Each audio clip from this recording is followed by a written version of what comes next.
always fight, never quit, do it right, play the game, win it life, have no shame, there's no time, feel the pain, live the grind, I could change, in my mind, pick a lane, commit and climb, the only way to win it life. I never miss that fact, taking big swings, bitch, hand me the bat, put me in the ring, you'll go out in a bag, cause I sing what I mean and I bring it to the mad light. Ain't got time to kill, I got time to feel, I took the red pill, I know life's short so I wanna live real, but how's it supposed to feel? How is the Icon edition supposed to feel? How's it supposed to feel?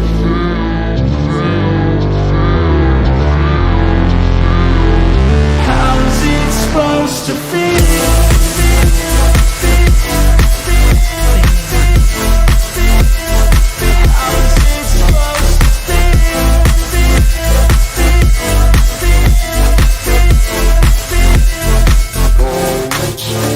They wanna say my name, but they holding back. They wanna say they hate, but they know it's cap. I ain't playing no games. I just come on, Trout, wake up, fool. How's it supposed to feel? Wake up, fool. How's it supposed to feel? Let's go.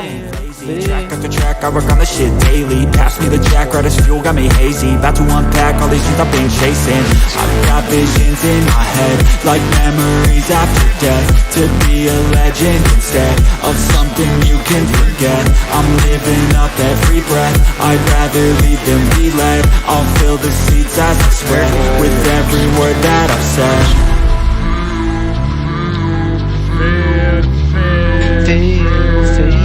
How's it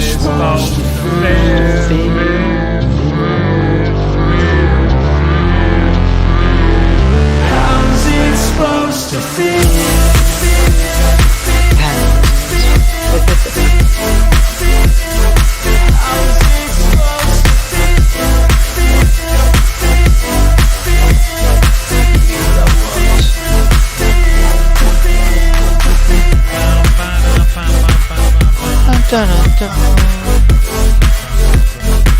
All right, enough of that dancing, enough of that mumbo jumbo. What up, Trout? What's up, food? Yo, we got a lot of people in the house, and everyone, I'm sure, is excited to talk about WWE 2K23. Trout, we got the votes opened up. Which WWE 2K23 edition are you getting? Standard, Deluxe, and Icon. We have all three up for voting right now. How's it going? We got Bryce here, Chris. I'm gonna go vote, man. We got Sammy, Hawk, Daquan, Starfish, Nick, Juan, Michael, Duda, Hawk. What's going on, y'all? We're gonna be breaking down WWE 2K23 in this stream.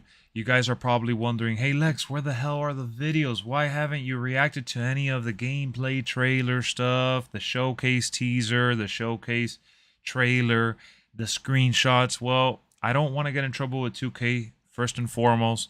And second of all, I wanted to first cover everything that has been revealed on stream. What up, Chris? What up, Quadarius? What up, Kevin, leader? I wanted to really sit down and analyze the stuff that was given to us yesterday, which was wild. They just, what up, Brian? They hit us with, you know, breaking news after breaking news, teaser, trailers, just so much. That's what I'm talking about. It was good. It was, better yet, it was great. We went from not knowing crap about the game to knowing so much more today. And that's why we're going to do it in this stream, where we're going to get to kind of break it down and go back and forth. Trout is going to help me out here. We're going to give our opinion to you guys. We're going to keep it honest. We're going to keep it genuine. And what up, Byron? Let me talk to you.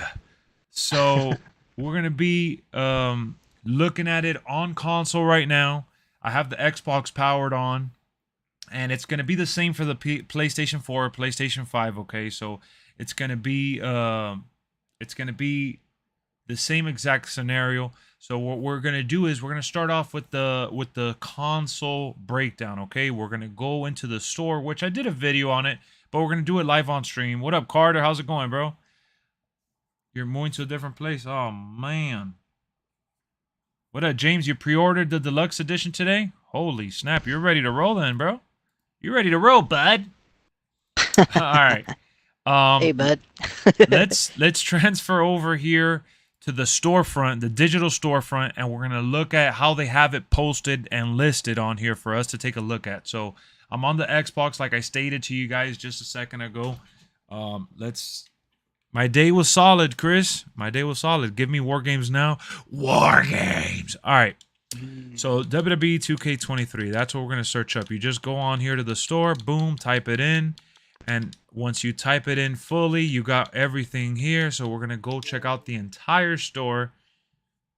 You ordered the Icon Edition. All right, Hawk, I see you. I see you. So we're going to actually go into the actual store. Okay, that was like the keywords just so you could see it pulled up quick. But I want to do the full store breakdown. What up, Jose? How's it going? So look, guys. First thing you got to take a look at here. This is the same thing as looking at it on PlayStation, so no worries. If you're on PlayStation and you're like, oh, Lex, why don't you look at it on PlayStation? I want to see it on there. It's the same thing, just a different view. And I like the way they have the details here for me to read it to you guys, and I could hand pick whatever edition I want. PlayStation, their listing is a little wonky for me, just personally. That's just a personal choice. So I'm going to use the Xbox storefront as an example. But look, when you guys go into the pre-order screen, you have different editions to choose from. I already put it up in the poll here for you guys to vote. Is the Icon Digital Edition only? Yes. So I am sadly starting off this stream by informing you guys that the Icon Edition, like last year, the NWO Edition, it is strictly just digital. Just digital. Quadarius is like, Lex, why are you looking into the camera like that, though? What do you mean? I'm making eye contact with you guys. You don't like the eye contact?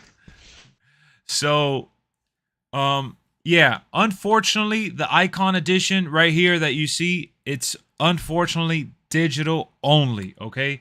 Just digital. There's no way you can physically go to the store and pick it up. I can confirm that already. I checked it out at the Best Buy storefront, GameStop, all that jazz. We cannot get the Icon Edition physically. It's a shame. And you know what? Before we go into the details, it's a shame that they decided to make such a legendary edition like the NWO one, and they end up doing just digital. There's no steelbook, there's no autograph, there's no special like poster, there's no, you know, it's unfortunate that we're not getting like any physical items with an edition that's so expensive. So, and may I add, Go for it. The Icon Edition is not available in Belgium. Oh, it's not? Okay. No. So Belgium has no chance at getting the Icon Edition. Oh, that's interesting. WWE It's in the 2K23 is description. usually digital besides the base game? No. It's Yeah. in the description on the Oh. icon. Thanks for letting us know. I didn't even know. So yeah, no. The WWE 2K23 is digital, but the game itself is available in store. Is the Icon Edition on PS4? Yes. So the good thing about the Icon Edition is that you are getting the last gen version, okay? Or the old gen, if you will, to make it easier for you guys to understand. They do include the PS4 version / PS4 Pro version if that's the edition you're rolling with. And if you're getting the Xbox version, it does include the Xbox One and Xbox One X, okay? So it is for the old gen. Now, if you're thinking, Lex, do I have to buy a separate edition to get the next gen and the old gen? No. This includes both versions together, okay? Mm-hmm. So I'm going to record that because that's a question that a lot of people were asking last year, and I don't want them to make a mistake. I actually had people tell me last year, believe it or not, guys, I had people tell me last year that they bought the game twice because they weren't aware. Oh yeah, I remember that. I forgot who it was, but Yeah, it happened. So let me just hit record here real quick. So once again, just to keep you guys in the loop, I don't want any confusion here. Believe it or not, it happened last year. I repeat, it happened last year. So let me make this very loud and clear. If you are on the old console, all right, and I'm talking about PS4, Xbox One, there is just one edition that you need to get. So if you want the Icon Edition, it's coming with the next gen version, which is the Xbox Series S or X and the PS5, all right? Depending on the platform you choose to get it on. And if you get The deluxe edition, it includes both versions as well. Old gen, new gen, all inclusive. You don't have to buy it twice. Just know that you don't have to buy it twice. The only time you have to buy the game twice is if you get the standard bare bones $60 old gen version. But if you paid $70 and you want the old/new gen, it's included in that version as well, okay? So if you see it over here, for $70, even if you buy it in store, on disc, what have you, you will have the opportunity to play it on new gen and old gen, all for $70. Now, if you're asking me, Lex, but I don't want to get just the standard regular version, even if I want it for next or old or whatever, I want to get some special features. Which one should I go with? I would choose the deluxe edition, because if you look at the pricing, it is $30 more, but you do get the season pass and some of the boosts and bonuses along with that set at $100. So just $30 more and you're it's got covered. the best cover. It does have the best cover too, I agree. That is the rawest cover. And ultimately, this does include the cross-gen bundle within this set. So you don't have to buy deluxe and you don't have to buy standard to mix and match. No. Just buy one edition and that's it. So make sure you know what you're getting yourself into. If you believe that within the next couple months, you're going to be getting this game on, you're going to be getting one of the newer consoles, whether it's the PS5 or Xbox, you're going to want to get an edition that comes with both games, all right? Make sure you set yourself up properly, all right? And if you want to play it even more safe, because you might get the Series S, which is digital only, or you may get the PS5 that's digital only, you might want to just consider getting it in the store for Xbox or PlayStation, depending on the console you're on. Okay, so keep that in mind. Don't get confused. I heard it so many times. You guys are probably thinking this is a dumb video or something dumb to even mention, that it's common sense, but no, it's not. Sometimes people get confused and they don't know which one to get based on their needs. So depending on what you're looking to get, ultimately make the sacrifice for like just an extra $20-30 and get the edition that, you know, you get the season pass, you get the cross-gen bundle, and that's it. You don't have to worry about that at all for the rest of the year. Okay? Don't buy it twice. If you have any questions, hit me up in the comments. I'll reply to you guys as soon as I can. Just make sure you stay away from buying the game twice. That's all I want to inform you guys here. Believe it or not, it's happened way too many times. So let me see what you guys are saying in the comments. What up, Marco? What up, Milk? You got the Icon edition. That's what's up. LexxExpress is my favorite channel for WWE 2K games. Wow, that's what's up, Jose. Thank you. Thank you for the kind words. Jose, do you talk Spanish? I'm looking at your name, Jose Molina. I'm sure you talk Spanish. Yo hablo español también. If there's any Spanish speakers, I talk Spanish as well. So, just so you guys know. Just putting that out there. Por si acaso. All right, so the next thing that we want to get into here, is value. All right? I make some great content. Thank you, VJ. Thank you for the kind words, man. Thank you. Am I gonna start a league this year? We'll see when we get there, man. They haven't announced crossplay, so unfortunately we'll see. All right. So the next bit of information I want to break down. Listen up, y'all. Listen up. I want you to tune in real quick. Pay attention to what I'm about to say in case you haven't pre-ordered the game. All right, we're going to get into everything. Any new news on Universe and GM, we'll get into that in a second, Papa. We'll get to it in a second. Well, I'm going to call you Nick. Why am I calling you Papa? All right, so here we go. Me and Trout are going to basically duke it out here, pros and cons as to which edition is best for you, all right? I don't want you guys to have any confusion in terms of value. What is best for you is best for you. It is what it is. But, you know, we just want to put our thoughts out there. Because like I said in the last bit of information, people buy the different versions of the game twice without knowing that they could just buy one and it has everything they're looking for. This has happened before where people thought pre-ordering the Icon edition would come with a physical copy and it just doesn't. All right. So let me get that out the way. The Icon edition is only digital. Only digital, all right? So let's just be straightforward with that. If you're getting Icon, you don't want the physical version of that game. There's nothing special physically that comes with the Icon edition. Now, if you're getting it, it does include the Ruthless Aggression pack. Lex, what's that? What's that pack include? Look, that pack is basically the OVW version of John Cena, Randy Orton, Batista, and Brock Lesnar. So that's the biggest difference. And you're getting Paul Heyman for my faction. That's the biggest difference with the Icon and the Deluxe Edition, because other than that, the Deluxe Edition has everything else that the Icon version comes with.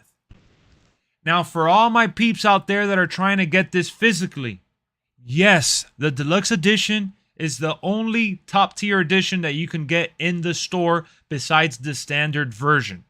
Okay? So if you want to get this game physically and you want all the content besides the Icon stuff, you're going with the Deluxe. What are you going to say, Trout? I was gonna say I would have went with the Deluxe because of the cover. Yeah, for sure. the physical, but you know which one I went with. No, I know. So another bit of information here to cover. The Deluxe Edition actually doesn't have any steelbook or memorabilia. Remember in previous years? Oh, I thought it did have steelbook. Unfortunately, from what I've seen, the listing, it's not showing that there's a steelbook included. Damn. It's just an alternate cover. You're basically getting an alternate cover with digital content that comes along with it, okay?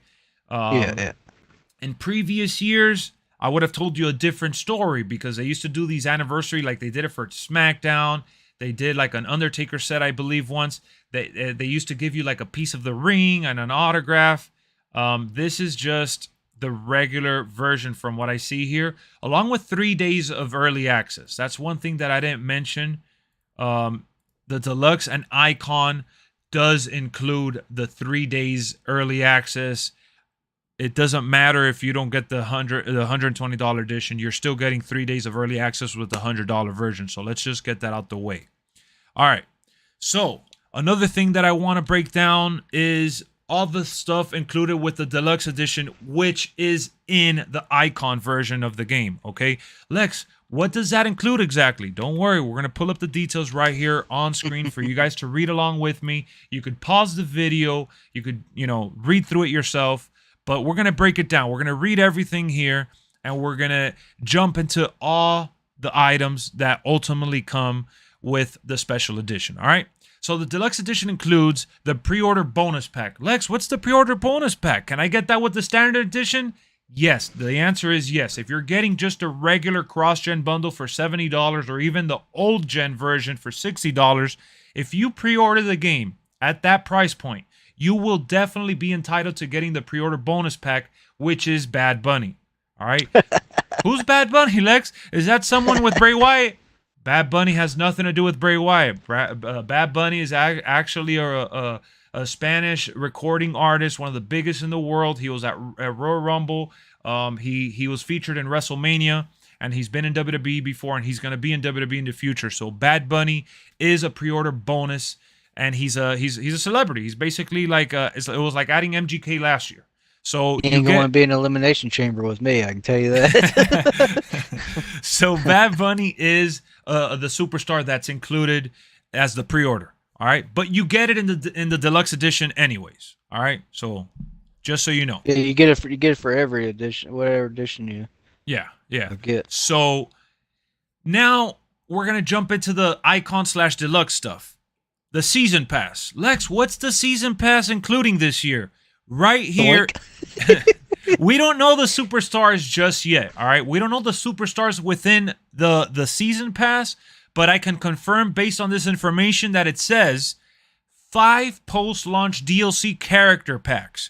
We don't know how many characters each pack will include, but we do have an idea. It'll be like the ones we saw in WWE 2K22, where they came with My Faction cards, and it came with just superstars that weren't in the game. Superstars that are adding post-launch. That's what that means. So probably within a month after the game drops, we'll start to see new characters get released, and you need the season pass to have that entitlement to download them day one unless you buy them separately, which those packs typically go for about $10 a pop. All right? So for about $10, you could get the DLC pack individually, or you buy the season pass, or you get the Deluxe/Icon that already includes it. In my opinion, if you're looking to get any of the DLC content, just spend the extra dollars, man. If you got to trade in a game, sell something on OfferUp, make a trade, I don't know. Just find a way to get those extra dollars because you end up saving money in the long run. Unless you're buying the game on sale for Black Friday or a big summer sale, you're not really going to be able to save money any other way besides buying the set that already includes it. And I'm not trying to sell you on the idea. I'm just trying to encourage you guys to understand that if you buy the DLC character pack separately, yes, there's some packs that you may not want, but even if there's just one superstar, you got to buy the whole pack and it runs for like about $10 or so. You don't want to rip yourself off in the long haul. So you get 5 post-launch DLC character packs. There's not going to be any arenas or anything like that, but it is what it is. Just characters. That's what's confirmed. And then on top of that, you get the My Rise Mega Boost Pack, all right? Which also includes 200 additional attribute points and the Supercharger Pack, which unlocks all the base game legends and throwbacks. All right, Lex, what is that unlocking exactly? It has nothing to do with Showcase, all right? The wrestlers that you unlock within Showcase are still the wrestlers that you unlock within Showcase. Ultimately, this is talking about the arenas and legends that come with the base game. They're going to be locked away, and you got to buy them unless you get this Supercharger. Yeah, the Supercharger. Okay, yeah, the Supercharger. Yeah. So the DLC content, like I mentioned earlier, will be revealed at a later date. All right, so then we got that out the way, which, again, Season Pass does come with the icon. Just saying. So this bonus pack that comes with the Deluxe Edition, it's a John Cena Evil card. What the hell is that? It's for My Faction. It's a My Faction card that you get to grind and level up, all right? That's all it is. Then you also get Emerald Tier Bianca Belair, Gold Tier Asuka, and you get Edge cards. They're putting Edge card. They said Edge cards like in general because all the cards combined, it's multiple cards. And then you get 3 basic day 1 My Faction card packs. Those are just the basics, cheapy card packs that you could possibly ask for. Nothing crazy. This one includes a 3-day early access pass like the icon. Exactly, Chris. Like NBA 2K. NBA 2K has that as well. All right. So back to the icon version, guys. Remember, everything you guys heard me mention right now. Look at Jane, man, we're close to it. Getting teary-eyed. We're close to it, Jay. We're getting very, very close. I could smell it. I could smell it in the air. I could almost see it, but it's John Cena, so I can't. So we're going to hit up the details here for the icon set. Here, we're looking at the icon set. Again, the only difference, let me say that again for the millionth time. I'm repeating myself as much as I am because I want to be loud and clear for no one to get confused. The icon set only has, different from the Deluxe Edition, the Ruthless Aggression Pack. So you're paying an extra $20. Consider that. An extra $20. And the Paul Heyman card. And yeah, which that's a bonus for this, for the icon. Yeah. And then also for the bonus on the icon, it's 3 Deluxe Premium Launch Packs. Okay, so that's a difference. Okay. So this icon edition, like Trout said earlier, is not available in Belgium. So if you're in Belgium, you're out of luck. This is not for you. Deluxe said it wasn't either. I just seen under the and the Deluxe as well. Okay, so both editions are not available there. You could only get the standard. Okay, so I guess they're not allowing them to promote My Faction over there. Maybe that's what it is. Let me check the standard, but... Okay, so while Trout is checking, let's go down here to the Ruthless Aggression Pack, and then we'll check out the bonus pack that comes with the Ruthless Aggression as well. You can get standard in Belgium. It doesn't say you can't get it in Belgium, so you can get standard. Okay, so you get the standard. Okay. So the Ruthless Aggression Pack, just to be clear, It comes with throwback versions of John Cena, Randy Orton, Batista, Brock Lesnar, with WrestleMania 22 Arena and the John Cena Legacy Championship. So that's more than likely the United States Championship, right? The one that he created with the spinner title. And then the WWE title's probably already in the game. So that's not a, I don't think they'll make that a bonus. It's been in the game in the past. Well, both titles have, for that matter.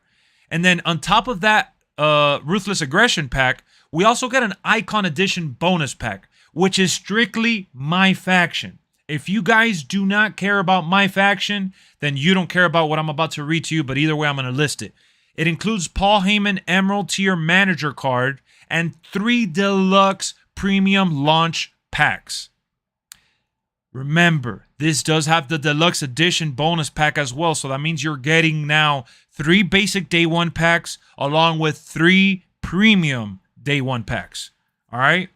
So at the end of the day, it wasn't in 2K22, no spinner. Thank you, Hassan. Thank you for that information. So at the end of the day, the Icon Ruthless Aggression OVW. I want to tell you guys the way I feel about it. It's an OVW pack. They're calling it Ruthless Aggression because of the superstars, but in all honesty, it's the OVW pack. It's the OVW version. If you guys don't know what that is, it's basically the rookie, the trainee version of Brock Lesnar, Randy Orton, John Cena, Batista.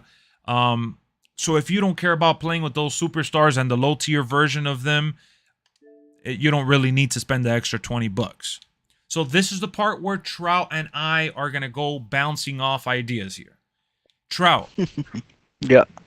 Let these fellas know, and ladies, we probably have some ladies here, even though I don't see none in the chat right now, but don't want to leave anyone out here, all right? Ladies and gentlemen, boys and girls, which edition are you pre-ordering? Trout, which one did you get? I'll start with you. I pre-ordered the Icon. Why did you pre-order the Icon? What was your reasoning behind it? My reasoning is because, you know, I love Batista and Brock Lesnar, and I want to have all versions that you can possibly have in the game of them two. John Makes Cena, sense. Randy Orton, okay. And then I'm going to try to get into my faction online, so I got excited about the Paul Heyman and the premium launch packs. All right, that makes sense. Hey, that's a valid point. Oh, we have Cat Lady in the house. Okay. I look at it like this. I look at it like this. Basically, you get the Icon Edition, you get everything in the game. You know what I'm saying? And Deluxe, you have everything but that. Yeah, you're gonna feel Aggression pack, but you're feeling like you're missing out at the end of the day if you don't get this version. I get. Because then you don't have to put any money into it later. You know what I'm saying? You don't have. I mean, For sure. You put all the money you did at the start. At the start. And at the end of the day, it's just an extra $20 when it comes down to the nitty gritty. Yeah. All right. Fair enough. Simplicity, you change your name. What up, Zane? So here's the thing, guys. Here's the thing. And this is just me being honest, all right? I'm not trying to be a cheapskate. I'm not trying to cut any corners here. I'm just being honest. If you don't really play my faction, if you don't really care about the OVW version of these superstars, you don't need the Icon Edition. Yeah, the best one would be the Deluxe. At the end of the day, the Deluxe Edition has the best cover, right? I think most of the people online, from what I've read, ultimately agree that the Deluxe has the better cover. You can that cover goes hard. Goes really hard. You could also get it physically. If you still get games physically, this is there.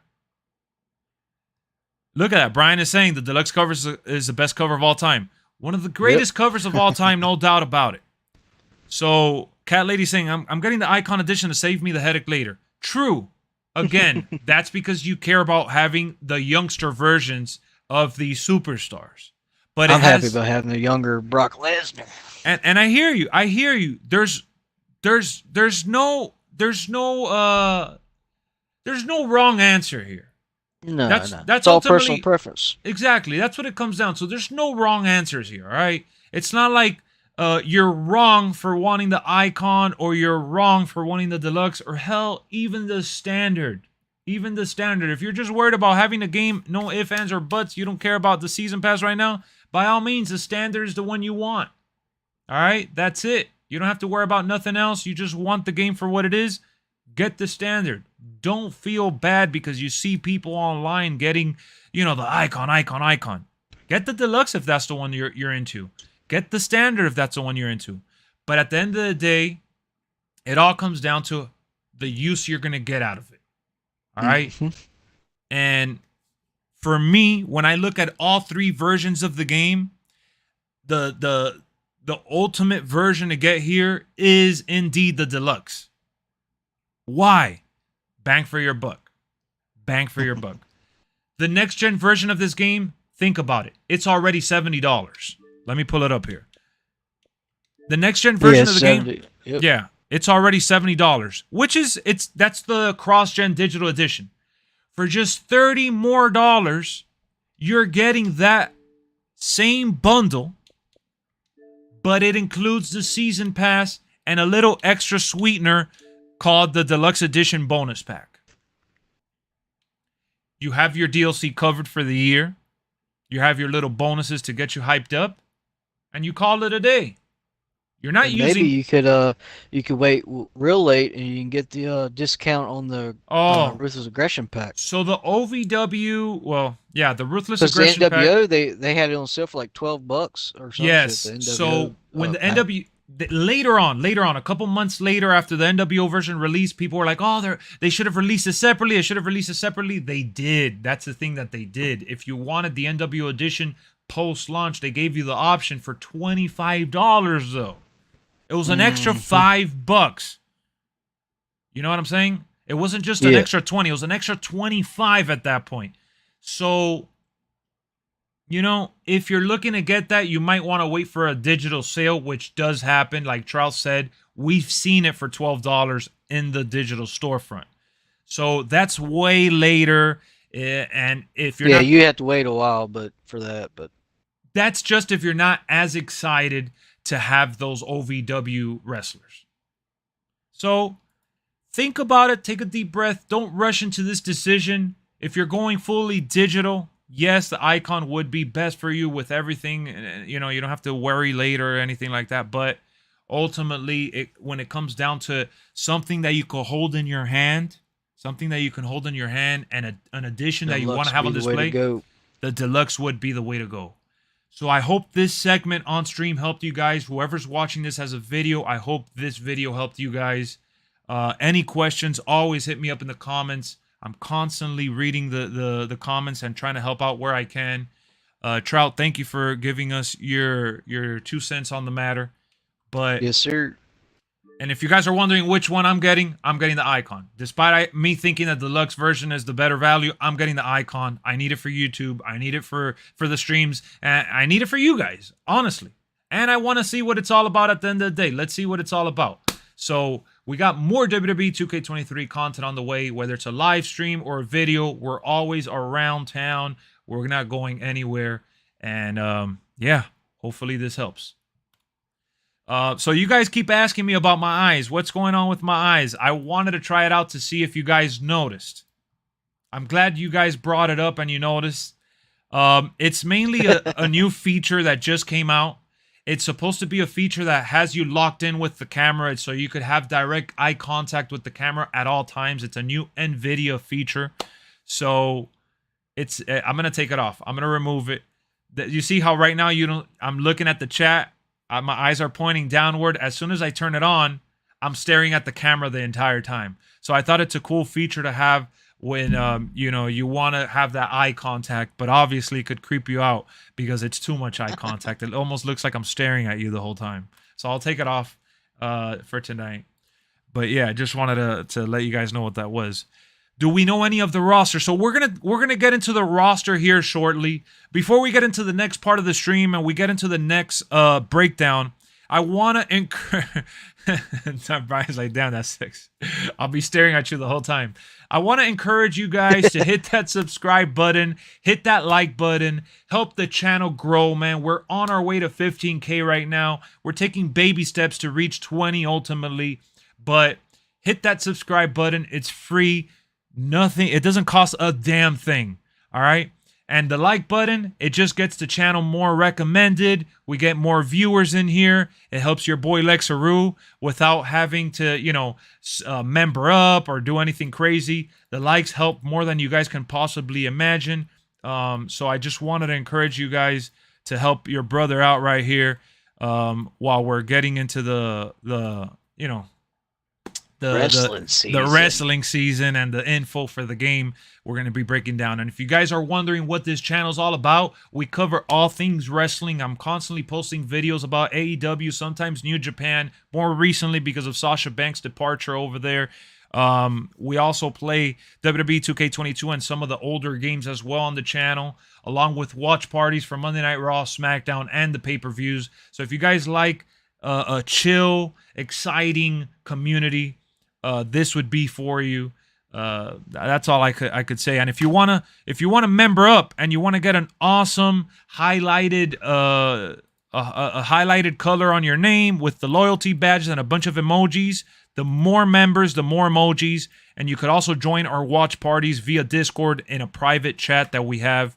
So just want you guys to be well informed with all things we got going on with the channel. AEW Fight Forever is coming out in the future, and we are going to be playing that as well. Lex, do you think it's possible the Steiner brothers could be on 2K23? Yes. I do believe the Steiner brothers are going to be in the game just because of their involvement with the Hall of Fame last year. They probably signed the Legends deal last year, and now's when we're getting information on that. But most importantly, Scott Steiner's nephew is Braun Breaker, who's on NXT killing it. All right? So we're more than likely going to have it. How much does it cost to be a member? So there's different tiers. The cheapest tier, which is the most basic thing for you to for you to have access to all these things, the most basic price is $3. Just $3 a month, and you can have access to being a member. And we have different tiers to it. The higher the tier, the more you help out the channel, obviously. But it doesn't matter. I'm just encouraging you guys to member up, even if it's the $3 tier. It is what it is. You guys, I leave that decision up to you, totally up to you guys. You could level up, you could level down. It's not a fixed price. So $3 is the regular one, $4 is the one that follows. Then we got a $5 tier, and we have an $8 tier. All of them gives you access to member-only chats, okay, where we get to do the watch party together in a live voice chat environment. We have the loyalty badges, like I said, wrestling themed for the most part. And we also have the emojis. The more people, the more emojis, the more help, the bigger the community. Once we cross over 100 members, I'm still waiting for that. We haven't done it. Once we... Oh, shit. That shit scared the crap out of me. I had it really loud. Dewdrop Lover, aka Billy, just membered up. Let's go. And that's another thing I wanted to leave as a surprise. Each tier, each membership tier has a different name. All right? So we got Jobber, NXT Talent, Mid-Carter, and Main Eventer. So thank you for membering up, Billy. And you could also gift memberships on the channel as well. If there's anyone that wants to gift the membership, that's also an option. So, yeah. This dude grabbed his chest. I did that shit. I have it blasting. The alerts are... they always catch me off guard. But I guess that's the fun in it. So, is we taking a vacation for 2K23? We better take a vacation for 2K23. We're going to be steamrolling into 2K23, man. All right.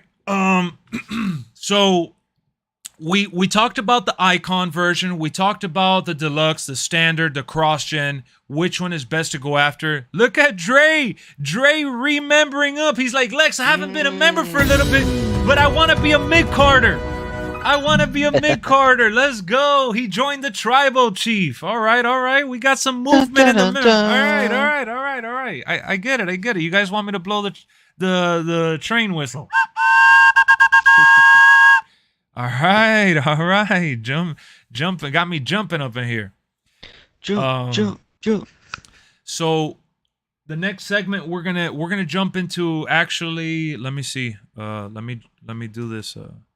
Do you think they're going to have CM Punk? No, CM Punk is definitely not going to be in the game. He's going to be in AEW Fight Forever. He's still under contract with AEW as is, and they're not letting him go anytime soon. So right now in this next part of the stream, I'm actually going to bring up an interview that WWE 2K, the devs from WWE 2K, they did it with Screen Rant. All right? WWE 2K did an interview with Screen Rant. And it was recently posted on their site, and I wanted to cover it on the channel with you guys.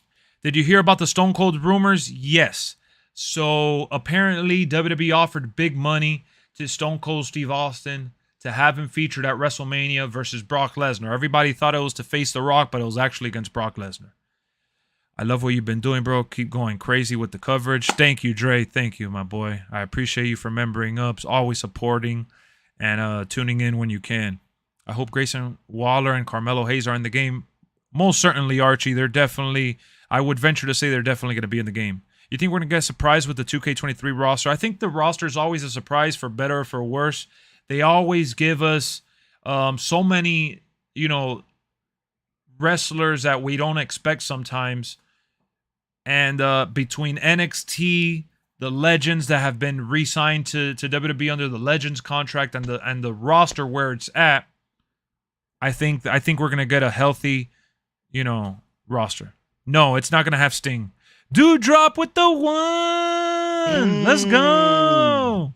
Which edition am I getting? I'm going with the Icon version. Now, I am gonna have the game on Xbox Series X. Carter was asking me, Lex, are you doing the league? Because just so you guys know, last year I wanted to do it, but we didn't do the wrestling league because there was no way we could do cross-play, cross-gen, and it seems like this year we're not going to have that feature either. So I got to wait for them to reveal more information on the game. It really bothers me. Look at Billy walking down the ramp like the people's champ. Hold on, where's this link? Oh, okay, here we go. I got it. All right, you got the link? Yeah, I pulled it up through the messages. I found Xbox it. Series X. Yeah, I'm gonna get it for Xbox Series X. I'm gonna get it for both consoles. But the thing is that I really don't like that there's no announcement for crossplay. There's no announcement for cross-gen. So that's such a Debbie Downer. I wanted to create a massive league and have everybody from the stream so we could do weekly shows and monthly pay-per-views, but we're gonna get a decent roster this year. Triple H brought back a lot of people that were laid off. Unfortunately, a lot of those people might not even get to make the cut, honestly, depending on the DLC cutoff time, because I know that now January is probably the last month that they cut some people off, but there's others that they're not going to be able to scan them and get them ready. I mean, that's going to be their excuse. I looked up Lucina, signing out, All right. So hold on. Where's the? Hold on. There's before we get into the interview, because I do have on here. Give me a second, guys. I have the match list. I don't know if I sent it to Stunner. Let me see.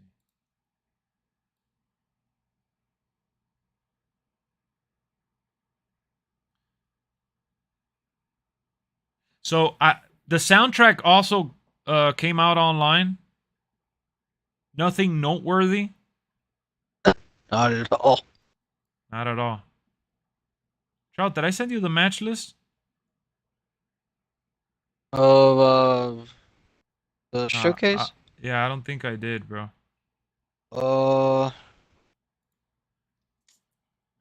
No, you did, I think. Let me see if I can find it. Oh, man. Hold on, guys. Give me a second, because there's about 9 matches that have already been confirmed, and I'm trying to pull them up right here real quick. So just... I don't think you did. No, all right. All right. It's okay. It's okay. I'm looking.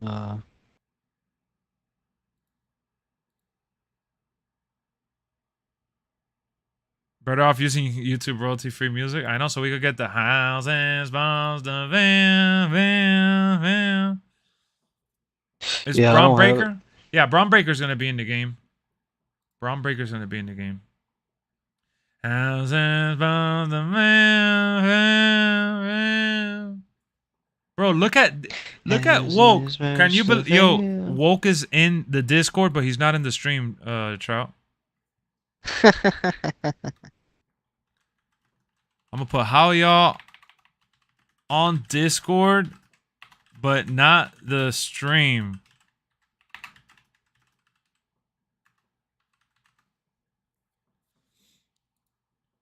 I added that song to my playlist. That song is awesome, bro.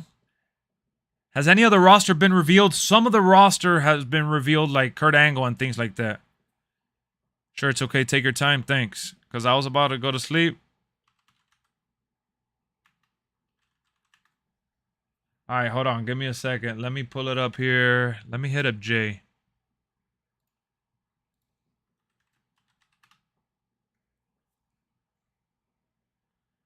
Bro, I had it here saved. What's up with you, woke? Wake up, fool. Damn. Wake up, food.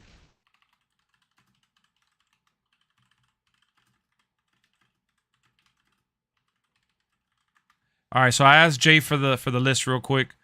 Go to SmackDown Hotel. Yes, so SmackDown Hotel is actually the best source. They're constantly updating. All right, so this is thanks to Jay. Jay sent me this. I'm gonna pull it up on stream for you guys right now, actually.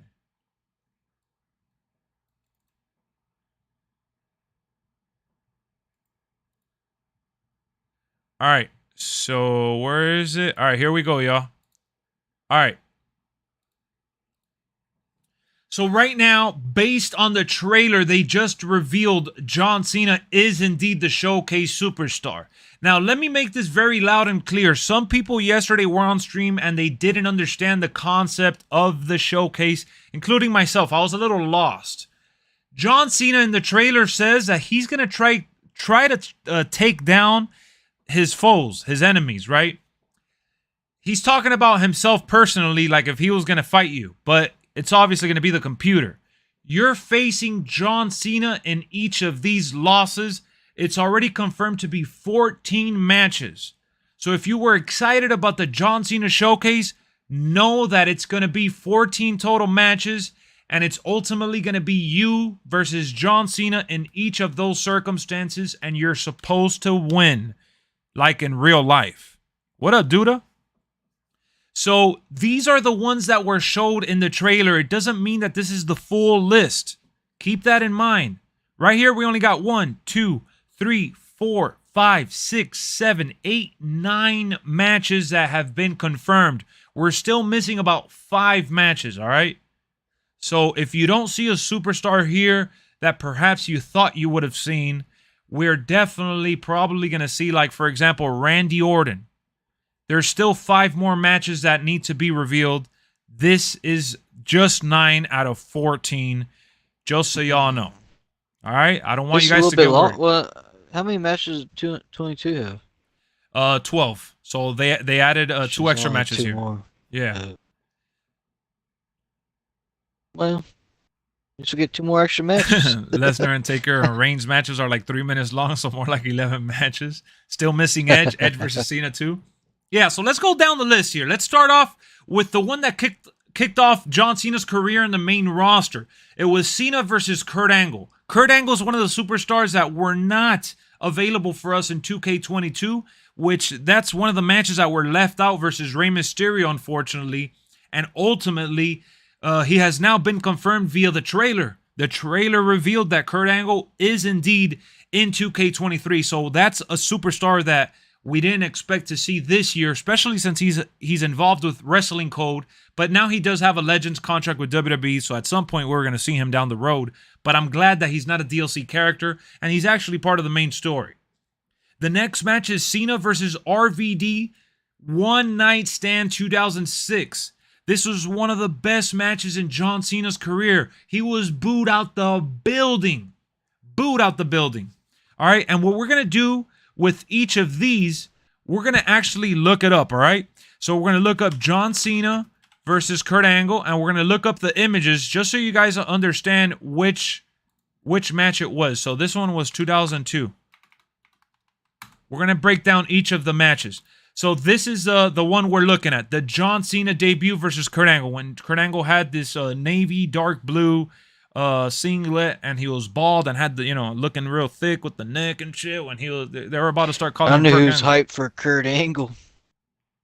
Oh yeah, when I saw Kurt Angle in the video, I was like, oh shit, oh they got Kurt Angle, bro. I wish I recorded my reaction. I wanted to post it, but all right. So and then the next one, we got the RVD One Night Stand. The RVD One Night Stand, that's from 06. Yes. So if you guys don't know which one this is, it's when the entire arena, which it was the old school ECW arena, That's when he was Jonathan Cena. Jonathan Cena, yeah. This was John Cena when he was WWE champion and he was defending it against RVD, and RVD went over that night. But it was crazy, man. The crowd was wilding out. It was just one of those historical moments that I can't wait to see what John Cena has to say. Because another cool thing about John Cena's showcase in the game is that it's a documentary style. So John Cena's actually involved with the process of telling the story. All right, so we are getting that match. Look at it right here. That's John Cena looking tough. All right, and then we're getting Cena versus Batista, SummerSlam 08. So Batista.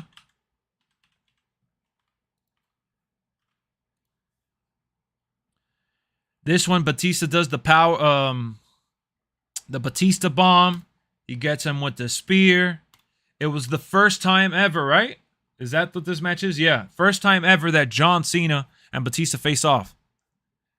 Crowd that night in Philly was better than Raw 30 Philly. Bro, don't even get me started. That Raw 30 Philly crowd was one of the worst crowds I've ever seen. VJ, no disrespect to you, VJ, because I know you were there in the crowd and I'm sure you were excited, my boy, but that shit was god awful. That was, oh my goodness.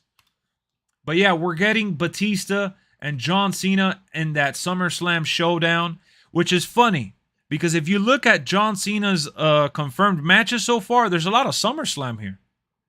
So we got Triple H at Night of Champions.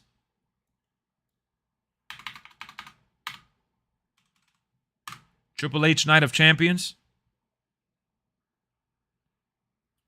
I don't know why this is not. Let me see.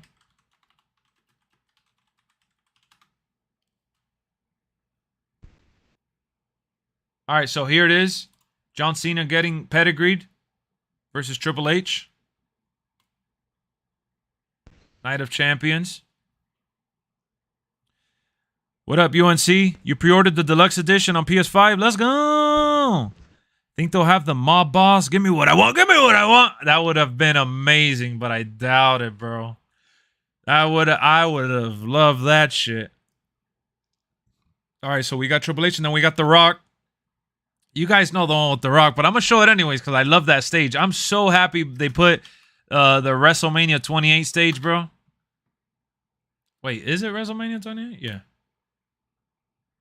Dun, dun, dun, dun, dun, dun, dun, dun, dun. Damn, that picture looks a little out of focus. Here we go. So you guys want to laugh? I was actually sitting when I went to this WrestleMania. You see The Rock's head right here? I was sitting.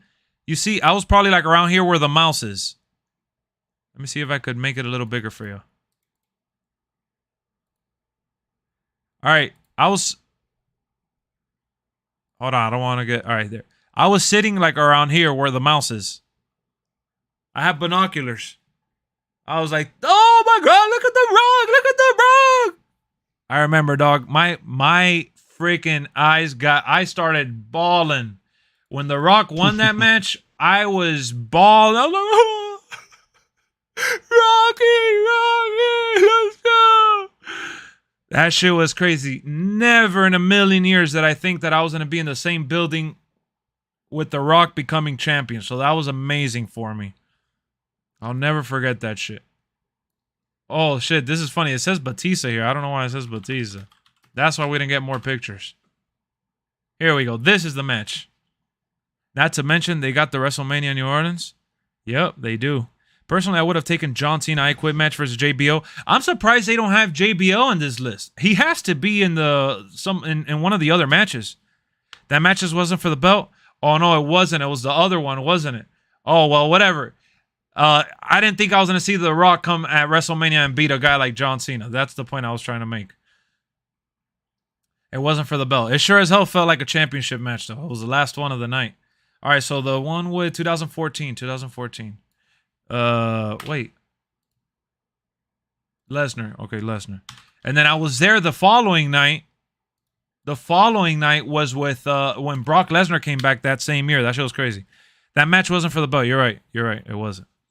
All right, so in this match, John Cena versus Brock Lesnar, SummerSlam 2014, I'm sorry. That should be a quick match.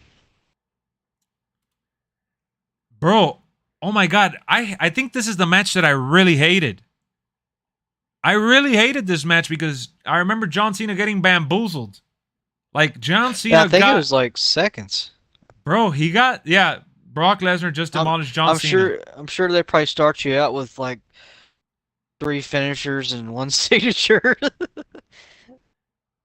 If you Brock Lesnar. Brian said that's gonna be the hardest in the showcase. You gotta get 16 suplexes. Bro, I remember that shit. Brock Lesnar was ripping my heart out. And I was like, this is why I hate Brock Lesnar! This is how Brock Lesnar does! Alright, so then we got AJ Styles 2016. I hated that match with Brock Lesnar. He got bamboozled the entire match. I was like, how is John Cena jobbing?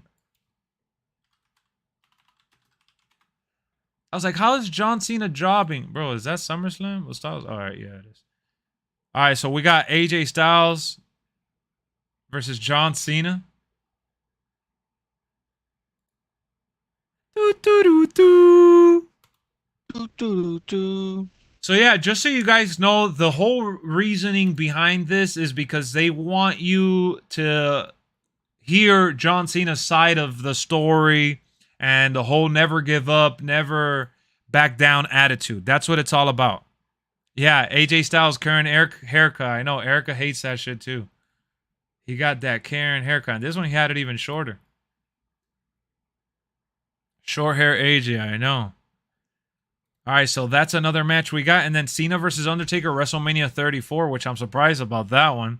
John Cena versus Undertaker, WrestleMania 34. I'm surprised they added that one, if I'm honest.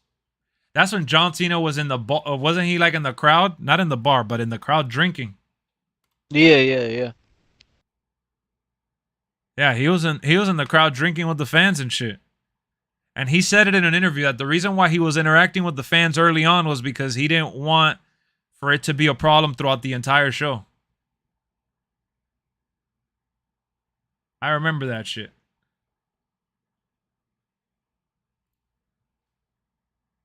Which Randy versus Cena you think we'll get?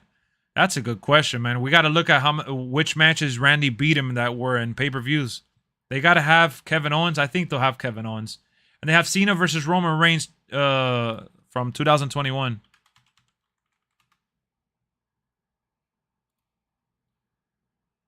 So those are the matches confirmed. I just wanted to take you guys down memory lane real quick and kind of go over those. Look, my biggest complaint, another squash match. Taker lost to Brock and Roman only to win. Yeah. We waited so long for that John Cena match and he got freaking destroyed. We already got a leaked screenshot of his green attire from 09. He lost to Bald Randy at Hell in a Cell. So it's all right. So Bald Randy. All right. So Randy Orton. All right. So this is the other Randy Orton match.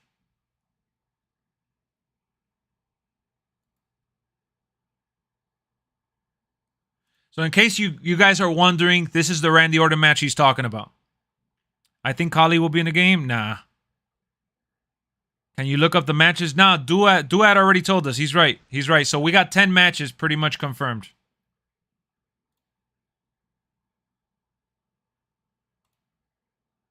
So we're getting Bald Randy. You do that all in one night. Nah, so that's the thing. What Brian said is true, though. This is probably going to be one of the tougher showcases, especially if they don't let you change the difficulty settings. If they don't let you change the difficult settings, we're in for a long haul. For the long haul. Because yeah, I didn't think about that. Yeah, because they're making John Cena seem like a super boss fight. They're doing this on purpose. There's a reasoning behind it. Well, they're not just just not be like the Undertaker beat the Streak because I'm done. It might be. That's the I'm thing not that it even might try be. This shit. It might be. They both have the same attire. All right, so let's just put 2009 then. Let me see.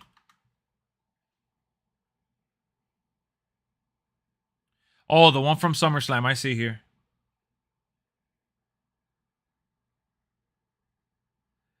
Cena's about to kick out of everything. Yeah, I think those matches are going to be tougher than we expect them to be. And then, It will be a challenge, but it will be worth it. Yeah, it's going to be a challenge. So what I wanted to tell you guys is that my disappointment with this decision is not about John Cena losing. I honestly am not mad at all. I'm not mad that we're gonna face against John Cena. We're gonna be his opponent and beat him. I'm not mad at all. I actually think this was a clever move. But my biggest complaint is that doing it this route, I feel like it was the perfect excuse to not give us 20, 30 matches. You could say, Lex, you're asking for too much. I don't think we are. I don't think I am. I think 20 to 30 matches would have been dope. I think that if we would have gotten a couple John Cena W's, Cena gonna be like God of War boss after 3 finishers, his HP regenerates. I think something like that will happen. So even without Bray Wyatt or whatnot, I just there's other matches they could have given us with John Cena winning. And that's why I feel like they robbed us from having a longer showcase. Like, we would have done okay, so Cena lost this many times versus these, epic opponents. But, boom, curveball. Now it's time to win with Cena. Now it's time to do this. Or they could have done both, where we play the match and beat Cena, but also go ahead and do those same 14 matches and rewrite history.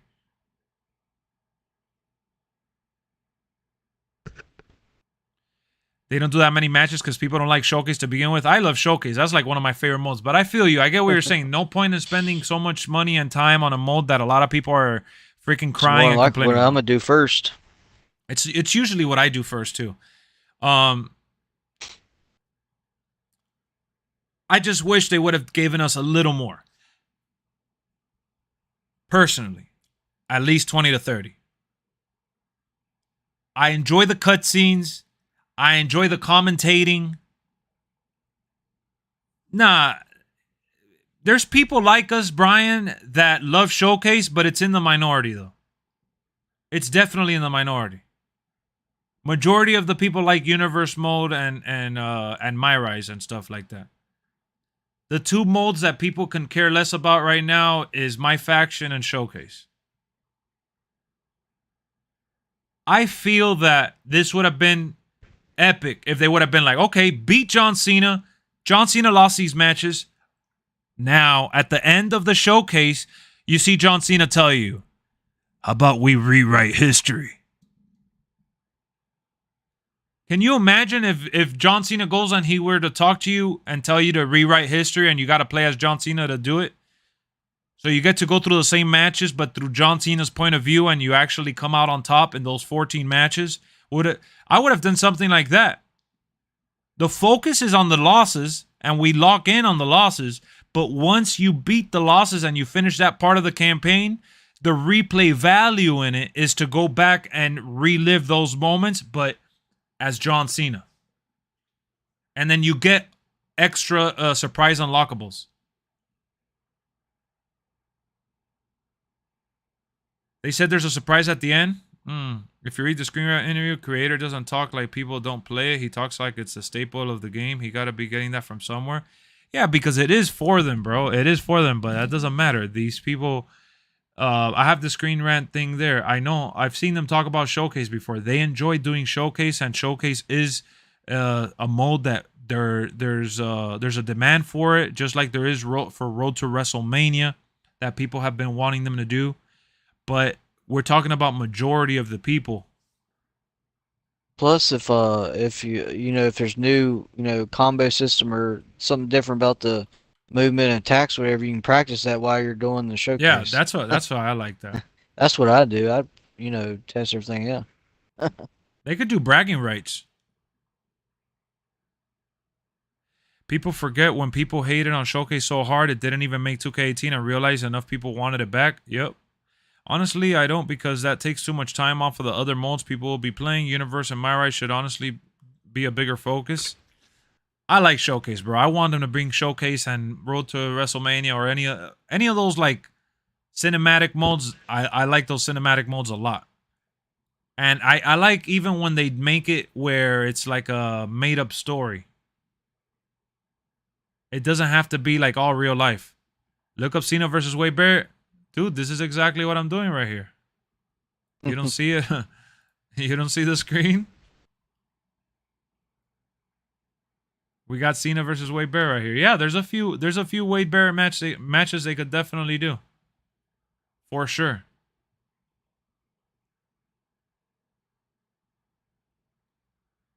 You didn't see it? Wake up, foo! All right, guys. So that's it for the showcase element of the game. So, in case you guys just joined the stream or you missed some of the earlier parts, we talked about the several editions, which one we recommend. We talked about what each edition includes. Now, we also got to... Let me see here. Hold on, because I got to go to their website. They have a lot of nice details on their website. Right here. So, before we get into the interview, let's go here. I got to pull that up again. So, 16-time champion John Cena's official cover superstar. All right, let's see the game features here. Boom. All right, so one of the biggest add-ons for this year is War Games. War Games, the action pack. Be a little chaotic. It's going to be really chaotic. The fan favorite mode match type makes its debut in 2K23 and delivers heart-pounding 3v3 and 4v4 multiplayer mayhem inside two side-by-side rings surrounded by double steel cages. And the cool thing about this match is that you can, if you're doing it against a computer, you could switch between each of your team members. You don't have to play as just one superstar throughout the entire match. So, I thought that was a real nice touch. That should be online too, wouldn't it? Yeah, they're going to have it online. Yeah, that'd be good. So we're going to get online and offline features for this mode here. Awesome. I mean, not mode, but match type. So we already talked about the showcase, 20 years through John Cena's career, Mr. Hustle, loyalty, respect. Then we got Universe. The world of the WWE is at your fingertips with Universe Mode, the ultimate sandbox that puts you in charge of WWE from superstar rosters, feuds, champions, weekly shows, and premium live events. So we do have additional news to talk about for Universe Mode in the interview, all right? Screen Rant, which I have it right here, they did an interview, and we're going to go through that interview that was published a day ago. And they talk about Universe within that interview and reveal some juicy stuff. So stick around for that part of the stream. We got My Faction with a lot of the similar card artwork. Collect and upgrade your cards with WWE Superstars and Legend to build the ultimate faction. Now featuring online multiplayer, which is amazing. I hope that means they have an auction. I hope they have an auction house. But yeah, I'm happy about that. Online multiplayer is one of those things that it really needed. They do it like 2K's My Team, and, you know, fresh and new. Yep, That'd be good. Yep. You could already switch, but people don't know how in 2K22, I guess. Oh, yeah, there's a Raw 2005 Arena Stone Cold screenshot. That's a different from 2K22, so we got one John Cena match from there. Yes, you're talking about the Stone Cold screenshot. This one right here, yeah, that's from Raw. So that's cool. And yep, we got Braun Breaker confirmed. And Ciampa confirmed as well. So Braun Breaker is confirmed. That's somebody you want to use too. Yeah, I've been excited to have Braun Breaker. My fingers hurt from wait. I just hope Bray Wyatt comes along with the game and it'll be a DLC. Yeah, he's gonna get the DLC. So as you guys see, my GM is gonna end up being the same thing. You draft My Rise. Walk through the curtains for your WWE debut in My Rise and shape your career as a WWE superstar with the decisions you make along the way, featuring distinct storylines, the lock and the legacy. So we got two different stories. For my GM, it says, take the reins of weekly shows, compete against rival general managers for brand supremacy, now featuring more GMs to choose from, additional show options, multiple seasons, expanded match cards, and more match types for up to 4 players. You still have more questions? Ask away, man. I'm trying to read as best as I can.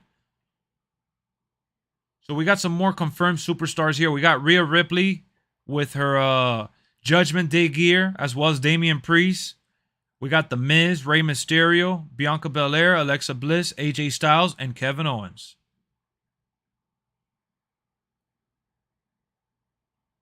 So that's it for the features page.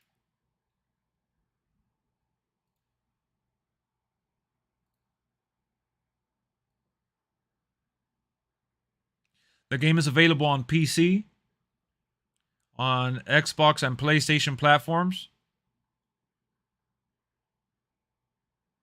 And that's it. So that's it for their website. I'm picking Adam Pearce 1000% when he does all those gestures that he does.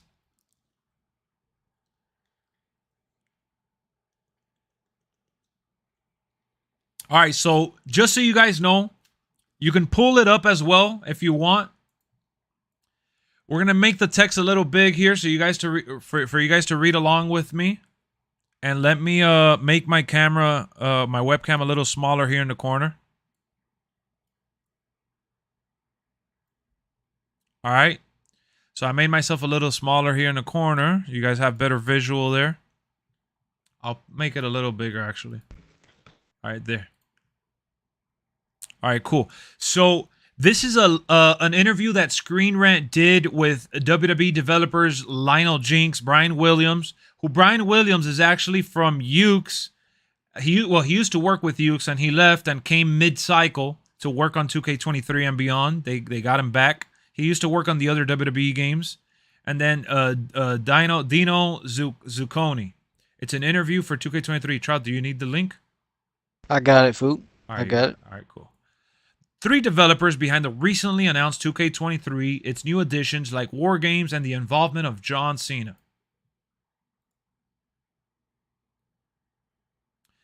All right, so we're gonna skip through this. They're gonna do it like a documentary. The showcase is gonna be narrated by John Cena himself.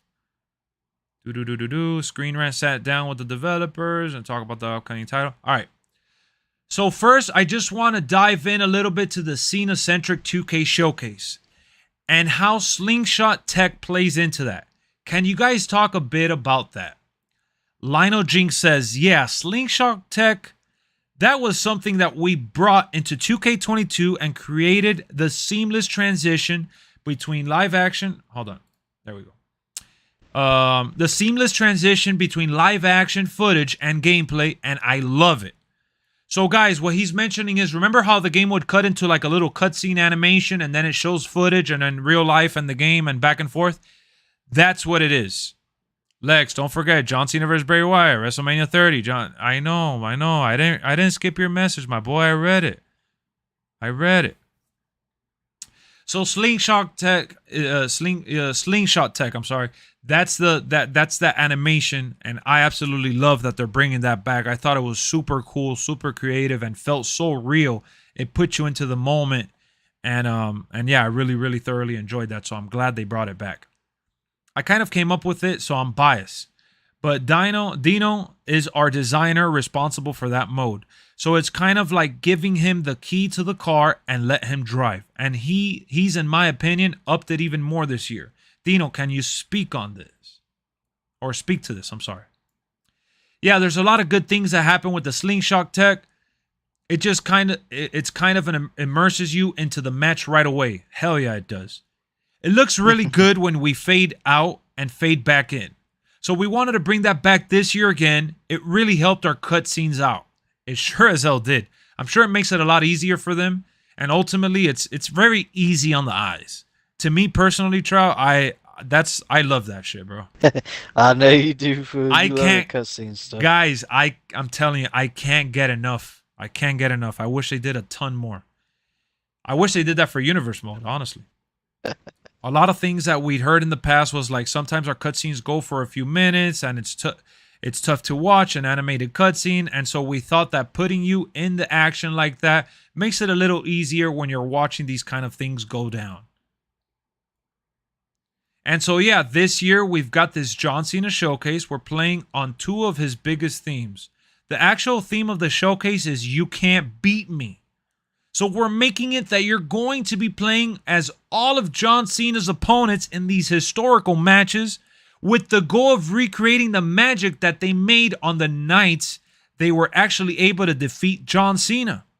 And so playing off of that goes hand in hand with his, never give up tagline. It's tough when you're seen as someone that wins a lot and doesn't struggle, but when you're telling everybody never give up. Nice. What up, Jonathan? How's it going? Which is the best version? We covered that earlier in the stream, but I would recommend getting the deluxe edition if you don't care about playing with young Cena, Batista, Randy, and Brock Lesnar.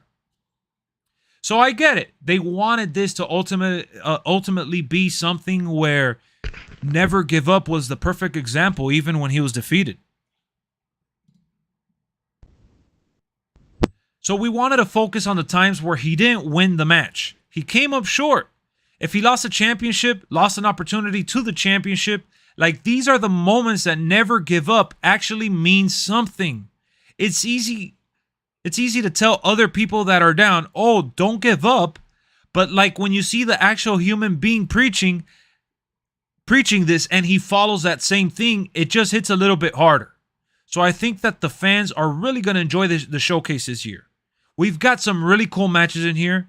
We go from his debut on a hot summer night in 2002 all the way until SummerSlam 2021. A lot of great opponents, and we have a few other surprises hidden in there as well. Ooh, this is what Duat was talking about. So there's a couple other surprises. I'm sure there's an extra match or two. Really excited about Showcase. That's awesome. That's really, really exciting news for someone like myself. I can't tell you guys enough how much I absolutely enjoy those cutscenes in Showcase. So Trout, back to you, bro. How is it that you're taking all this in? Are you excited for the change of pace? Yeah, I'm excited. I mean, most of those matches that you'll be doing that have been announced, they seem like it'll be good, Yeah. And, I hope they have a difficulty changer on that thing, though. Bro, can you imagine having to face John Cena in every single match and there's no difficulty changes? This guy's going to kick our ass. Yeah, it's going to take a lot more than it usually does to beat that one. Yeah, exactly. What a better cover of WWE 2K23 to get. I think the deluxe one. The cover for deluxe is the best, and it's the best physical edition to get.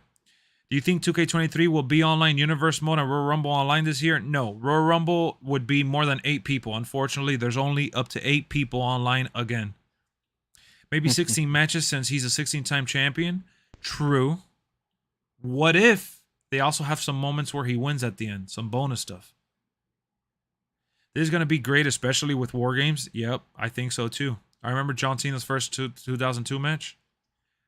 No, put everything on Legend mode. I think it might be on Legend mode, honestly. Oh, hell no. He worked on 2K14. That's awesome, dude. Thanks for the extra info. I can't wait to see how Cody looks like. I can't wait too. So, guys, everyone in the chat, now that we know a little bit more information on the John Cena showcase and we get a real feel for it, right? We have about 10 matches confirmed so far. We know that John Cena's narrating like Rey Mysterio did.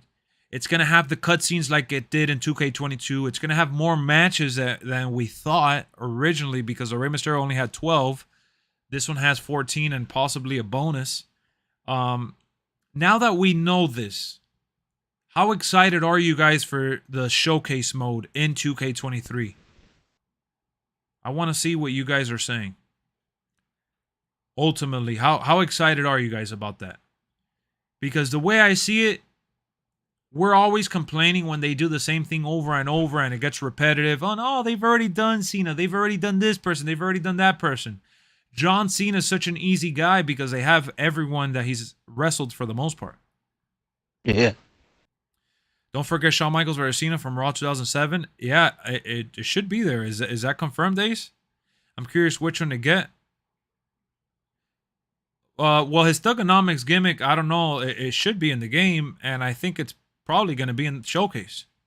I hope one day they can focus on one superstar, but also get a full story of matches that also surrounded main events like what WWE 13 did. Think Cody is in charge of Dusty's estate and could approve putting American Dream in the game? Brian, you hit it right on the head. 100%. I think Dusty Rhodes will be in the game this year because as soon as Cody Rhodes signed with WWE, they wanted him in the game last year. Unfortunately, as much as WWE begged 2K to put him in the game, they didn't have enough time. I'm pretty sure between then and now, they worked out another deal that added Dusty Rhodes. So yes, I think Dusty Rhodes will indeed make the cut and be in WWE 2K23. I see you guys are pumped. Definitely me. Pumped. Yeah. I hope Cena wins his 17th championship. I don't think that's going to happen. You love the showcase.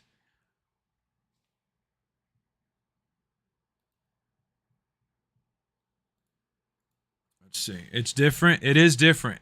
And that's what I'm saying. I'll give them credit for making it. It's pretty different. Excited for 2K23. That's what's up, Marco. You're getting it on the 31st? Wait, what do you mean you're getting on the 31st? It comes out on the 14th, 31st of March? Is that when is it your birthday? I know there's a couple of people saying they're getting it for their birthday. Punk versus Cena, Money in the Bank. That bonus should be... Nah, Omar. I know a lot of people want CM Punk, but he ain't going to be there. I could definitely see them using this to progress in the future. I could definitely see him doing like another Undertaker mode. Legend Killer Randy mode would be great too. I wanted Mandy Rose with the black hair in 2K23. The only way that they don't have her in the game is if WWE like personally wanted her removed, but I'm thinking she'll make the cut. Well, Lex, WWE uploaded the match on YouTube the same day Cena trailer came out. Way too much of a coincidence. It's gonna be in there. It has to be. Don't look too much into those details, man. They've been uploading stuff about The Rock all month long, and we thought he was gonna be at Raw 30, and he didn't even show up. I'm not playing it. I don't like Cena, and still don't. Why didn't the Bloodline get the cover? They busted their ass all year. Only things I'm happy about is the full custom entrances, extended GM mode. Holy snap. Elite. He came in here with a notepad, ready to go. I'm giving them props for at least trying. It's funny because you said, I'm only excited for the custom entrances, extended GM mode, and online faction, and war games. There's a lot of things to be excited about, man. You don't have to write it like a Debbie Downer. Plus, I want Cowboy Shawn Michaels. Very excited, Hawk. Me too. Another one is Edge versus Cena from SummerSlam 06. I think Edge is definitely part of it. Somebody said GameStop worker said AEW comes out in December. No, that was just those hold dates. Like it's a placeholder. Doesn't mean that's the actual release date. I first started watching wrestling in 2007, so I'm glad seeing a showcase and the cover star. Nice. What's your first match going to be? So I'll probably do Cody Rhodes versus someone. I don't know. It depends who else they have in the game. I'm definitely going to be doing Cody Rhodes for sure as one of my first matches. Bloodline should have at least gotten the standard cover. If they're going to do the Bloodline, it needed to be the special edition like they did with the NWO. And either way, the special... You know what's funny? That the special editions, the bonus content that it comes with is all for my faction. So, like, it's kind of funny that they went literally John Cena, John Cena, John Cena instead of putting a faction. It did spoil the cover for 2K23. Nah, you don't have to apologize, Ronald. What's going on, bro? I'm definitely doing multiple Cena versus multiple Randy Ortons in War Games. What, like multiple Cenas versus multiple Ortons? I want new arenas in 2K23. At least we're getting some nice retro arenas. Excited for the Cena showcase. Looks promising. What do you think Undertaker said to Bray Wyatt? Undertaker posted on Twitter that he was talking about, this industry is all about defining moments or something like that. Just saw a screenshot. They doing Cena and Nikki versus Miz and Maryse. I doubt it. What do you? Probably Undertaker probably told him, "I just farted." Can't wait to play as Carmelo Hayes and Braun Breaker. Those are gonna be two. Well, those are I'll probably do like Cody Rhodes versus Braun Breaker versus someone else. I do wish the showcase was a little longer. Yeah, I know. That's my only thing. That literally my one complaint is that I wish showcase was a little longer. But it's good. It's good, bro. That shit's gonna be fun. It's gonna be a lot of fun. A lot of games are doing digital collector edition. I feel they could have done a cool bundle for Icon edition. Still wish we could have Cena winning in Showcase instead of losing. I wish that they gave us like six, like round it off. If they have 14 total matches, give us 6 winning matches. Hopefully we get Disturbed Stone Cold entrance. Oh, hell no, I hate that one. I hate that Disturbed one. Can't wait to play as fellow Aussie Grayson Waller. But Lex, I have a question. Can we play Prototype Cena without the Ruthless Aggression pack? Well, do you consider Prototype the one that came out against Kurt Angle with the...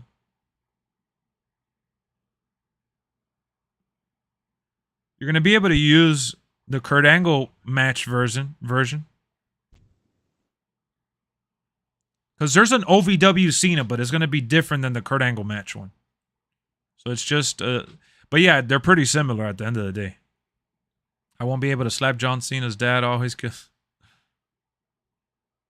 Yeah, Prototype is the OVW one, but remember, when he got called up and he faced Kurt Angle in that first match, he pretty much looked the same. I'm hoping Kevin Owens wins. I'm going to do a handicap match. Hulk Hogan versus Booker T, Farouk, Bobby Lashley, Omos, MVP, Street Profits. And people have done that shit online. I know you love those videos. You have to have the Ruthless Aggression pack to play as OVW Cena. You do, but that's not what I'm saying. The OVW Cena, yes, is going to be a little different, and the commentator will acknowledge that he's the OVW version. But the one that faced Kurt Angle is also like the OVW one.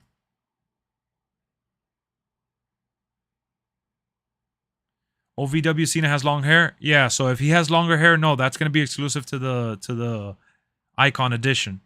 And then they'll release it later. It's DLC, yeah. It's paid content. Solo Sikoa is another one I'm going to do. So I'll probably do Cody Rhodes, Solo Sikoa, Braun Breaker, and another person. What up, Troshki? All right, let's get back to this interview.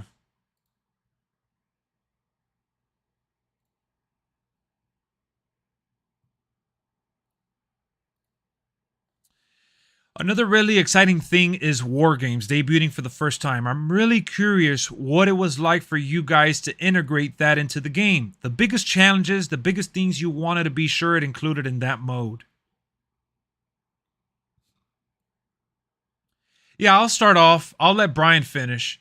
If you think about how do we get War Games set up? We really started on it in 2K22, but indirectly. In order for us to rebuild the gameplay engine from the ground up, we had to tear everything apart and figure out, all right, one day, what are we going to want to be able to do? We're going to want to be able to traverse freely. We're going to want to be able to walk up to a ledge and just kind of climb it. In years past, it was impossible, right? Everything was kind of hard-coded. Where you're like, oh, if I want to go in the ring has to be at this location. If I want to perform this action, I have to be at this location and have to do this. And it was just crazy. Like even just climbing a scaffolding was just like hard-coded to a specific location. It made it really hard to have freedom. And so once we rebuilt the engine from the ground up, we're like, oh my gosh, you know, we looked at it. We did the backstage brawl in 2K22 and you're like, you can climb up this platform, wrestle on top of it. There's no ropes. You can still, you know, wrestle on this and this mat-like surface. Cool. What do we do now? And we're like, War Games with it. Wait, what? On a performance level? Is that what it says? PLE? I don't know what that is.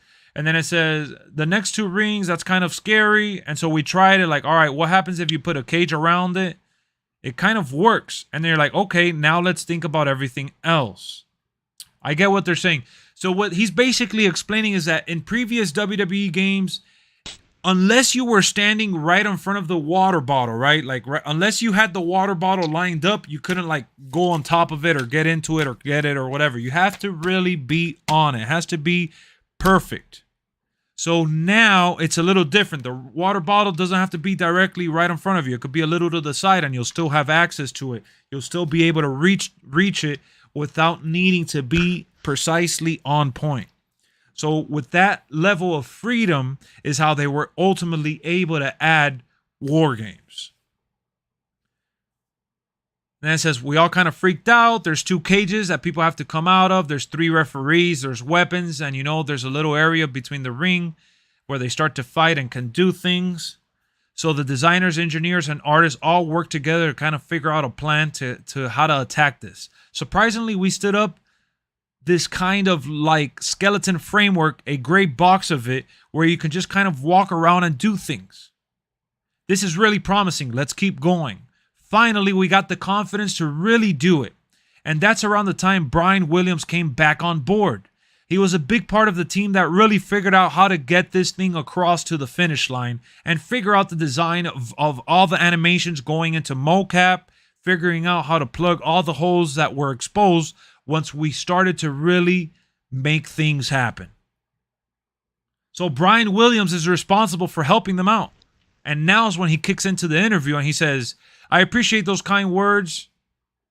Honestly, all the credit I would say goes to Lionel, the creative brain trust, and the designers, engineers, programmers that, banded together and were able to take on this challenge. This hurdle of, for one, figuring out how this can even be done. Knowing that this is something that the fans have been clamoring for since 2017, where NXT ran their first War Games event. So let's skip a little down.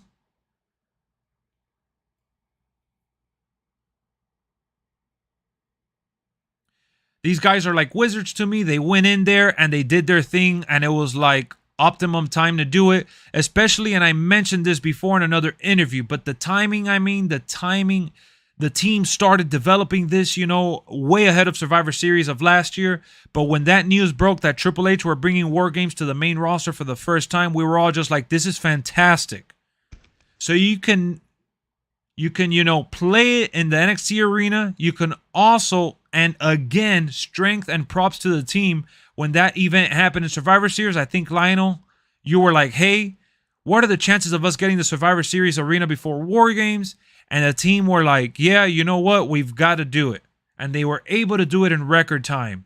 So, guys, we can confirm now we're getting the NXT War Games arena, which is special to this mode, as well as the Survivor Series arena that just took place at the end of 2022. That is exciting news to know that we're not just restrained to one arena. We could actually do it with the main roster.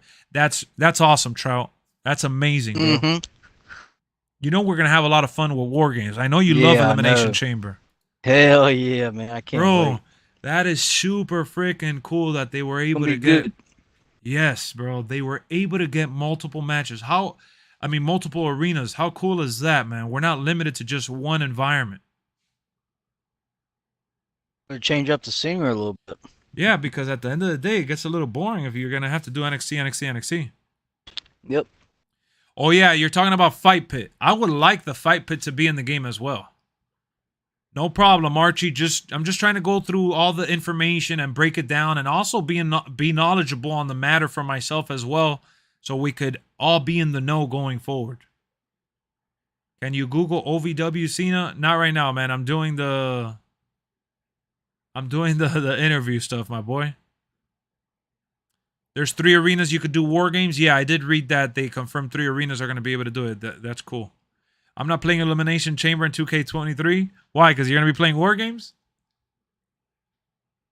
That's awesome. That's awesome that they were able to get that in time, because I could only imagine how stressed out. It'd be a big selling point. Yeah, it's a huge selling point. What up, Straight Edge? I don't think we could do War Games at WrestleMania, no. Unless you do like your own created arena, maybe. But yeah, that is very exciting news. Did you see what I said on Discord? I haven't seen Discord since I did the stream, except for when I was pulling up the matches. What up, Steven? How's it going, bro? I've been talking about War Games for WWE since 2017. And you know what's funny? I'm so happy for all the positive voices in the WWE 2K community, because a lot of people came into the stream like night in and night out for 2K22, and now leading up into 2K23, everybody's been coming in, hyping up, this new game and begging pretty much for War Games. And I just kept saying, guys, I don't know, man. War Games is not a match that I would anticipate if I were you, because then you're going to be disappointed. You're going to be disappointed if they don't have War Games. And I was just kind of trying to like settle down and not give people that hope. But ultimately, so dope. I want to replay the Dominic custody match. Maybe Eddie won. Dominic wouldn't be an ex-con. Ex-condom. So only NXT? Well, I'm going to keep reading now. There is one more arena that we could do it in. When I go on the PlayStation app, it says that the Icon Edition is only playable on PS5. Can I still purchase it? Archie, so that is misleading information. The Icon Edition actually does include the cross-gen bundle, and it includes the old PS4 version. DX versus NWO and War Games, that is awesome.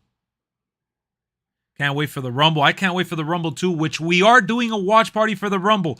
All 89 of you guys in here, make sure you hit that subscribe button. If you're not subscribed, drop a like. We're at 63 likes for this stream. We're covering WWE 2K23 right now. We're going to continue to play 2K. It's a party up in here. It's a party, bro. It's a party. And we're going to play WWE 2K22 in future streams and just the road to 2K23, Royal Rumble, WrestleMania, all that stuff. You don't want to miss out on that. We're 60 subscribers away from 10,200. Exciting times, Trout. Exciting times. Hell yeah, bro.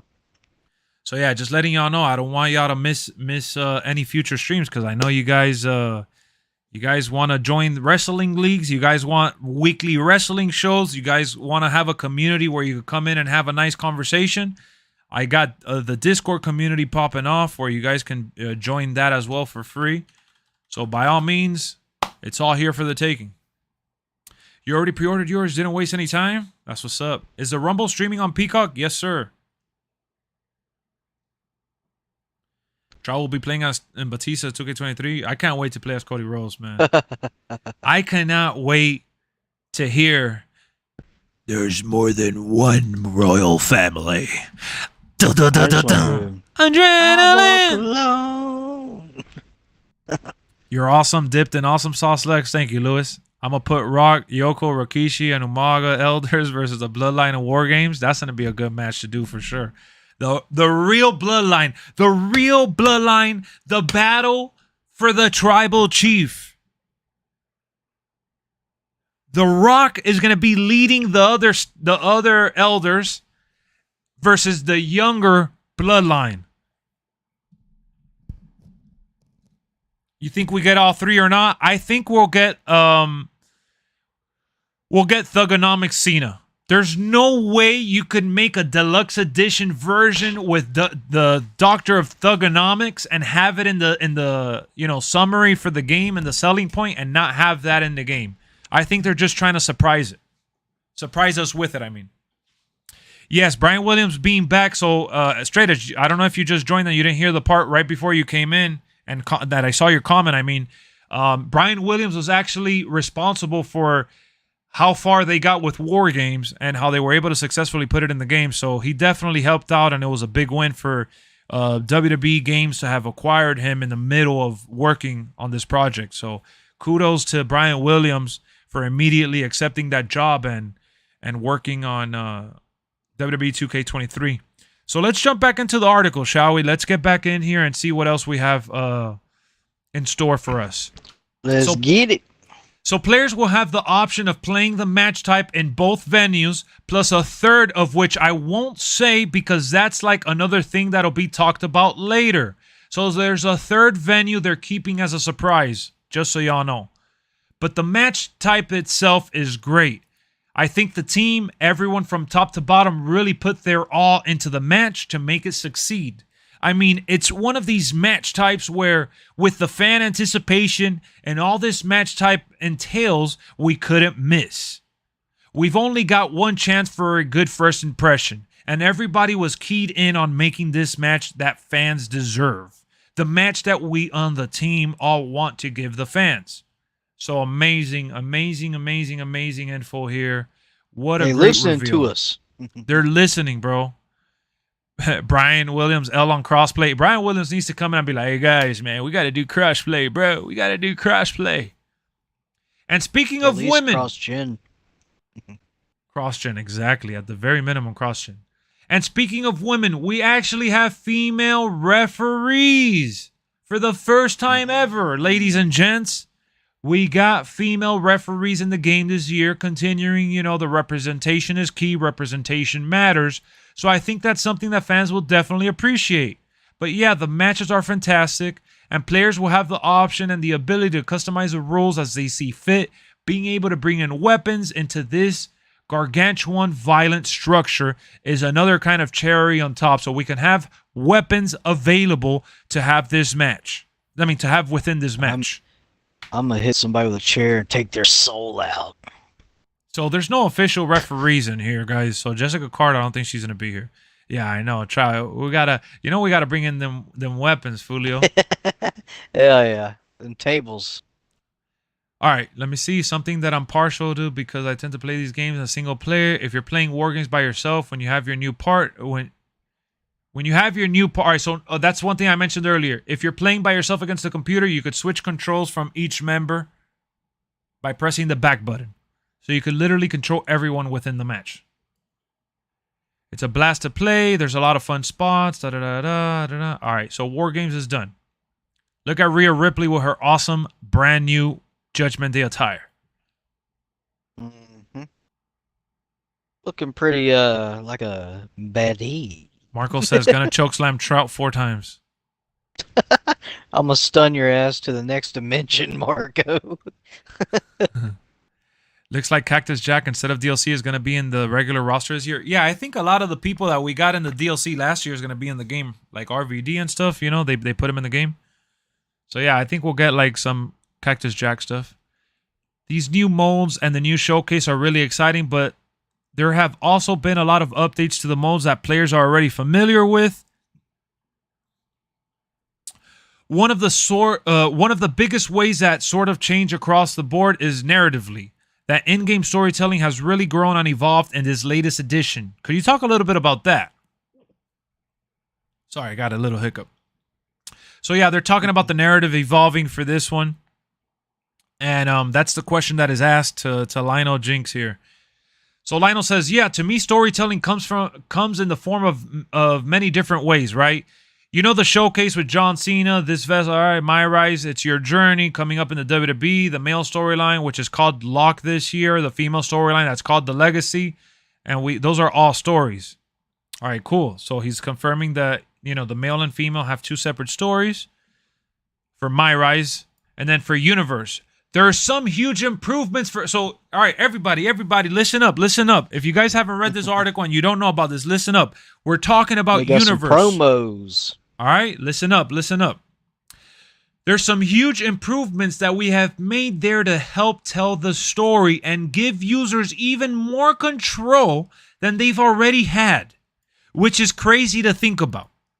You can have actions that you want certain superstars to perform before a match. Like, okay, I want Bobby Lashley to shake hands with MVP before the match. But at the last second, I want him to just punch him. Like, those are actions that you can actually assign to that match and watch those cutscenes play out and see how kind of it dictates your rivalry. Amazing. Lexx heard that cutscene. Amazing. So basically what we have here, ladies and gentlemen, if you don't know what that means, we're basically looking at some way of controlling how to trigger the cutscenes. Basically, that's what it comes down to. How do you make this story develop in a realistic way? You plug in those moments where we all know we're so used to watching on television. I'm a team with Marco versus Trout and Lexx for the first time pooper scooper match. Shit. That was Brian. Oh my God, Brian. So yeah, it helps you dictate the rivalry. That was a funny one. That was really funny. Oh man, that is music to my ears. So we have some additional controls for Universe mode. I think that's amazing news, y'all. Yeah, Great. Because one thing that I was really bothered, Universe had so many cutscenes that we never really saw. And it was a lot of that same repetitive BS. We can now dictate how we develop the story, Trout. Yeah, that's big time. Goody good. That's amazing for the stream, man, because last year we did a couple universe streams and it really didn't take off more because it got boring quick. I could only do now so you many get shows. A doink to hit Roman. No. Stay away from that. Maybe they'll give you a chance to acknowledge. Stop. Does the PS5 Deluxe Edition come with the PS4 version of the game? Yes, sir. Purge. If you get the Icon or Deluxe version, it comes with both editions. It comes with PS4, PS5, Xbox One, Series X. What Legend Women division they never added? Wait, what? Lex, what Legend Women division they never add new in 2K23 for a long time this year? We need it, bro. Come on. You mean that they need to add more women legends? Is that what you're saying? It wouldn't be bad. I can't wait to see Seth. You've been asking that for 10 minutes? Well, because I talked about all that earlier. You were probably not in the stream, so my fault. I'm trying to get to everybody at the as fast as I can. There's a lot of cheese. A lot of stuff going on, food. A lot of stuff going on, exactly. All right, so one of the things I would say, because it touches on every single aspect of all these modes that we're talking about, is gameplay. We're like fatigue, stamina, seeing your superstar, you know, behave differently as the match goes on and just seeing them walk around a little bit slower, or where they're like getting hit by moves and they're going into the corner and certain moves are getting performed to them that weren't accessible elsewhere. That to me is telling a story from a gameplay side where it's just kind of happening organically. I love seeing that stuff. And then Brian, you know, we talked about weapons, taunts, telling stories in that way where they're just like grabbing a weapon and taunting with it. So now you can taunt with weapons. It's adding that character that you see when you watch WWE. This is what I tell you guys. There's probably some people in the development team that are fans of WWE and understand WWE, but something is holding them back. This is something that should have been there for so long, and they're finally adding it. So I'm just beggars can't be choosers. Better late than never. Better late than never. GMO gonna be inside universe mode? No, they didn't talk about that being inside one another. Those are just people speculating online and wishful thinking. There's nothing online from what I've read that GM has anything to do with universe. So yeah, like, oh yeah, this guy's a jerk. You could start channel your inner jerk and do these things as well. I love that. If we didn't have the story, we'd just be fighting game. Yep, but we're a professional wrestling game. So again, thinking about the product from television, adding to make the game feel more like a simulation. I love that. So here's another question. Something that I think is really interesting is John Cena isn't just involved in the showcase. He's also the executive soundtrack producer of the game. So John Cena picked the soundtrack. So Lionel Jinx says, I mean, to me, he has like street cred, right? Dude has bars, he has albums, he has way better ear than most of us. And so to me, it was just a natural thing for him to want to take control over that. We're just like, oh my God, yes, please do.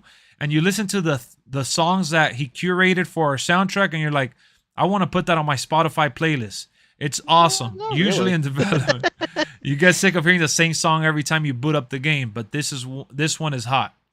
All right, so maybe he's talking about a different maybe he's talking about a different playlist, because one of the playlists that kind of leaked earlier today sounds kind of garbanzo. I want Seth's new running curb stomp like he is in real life.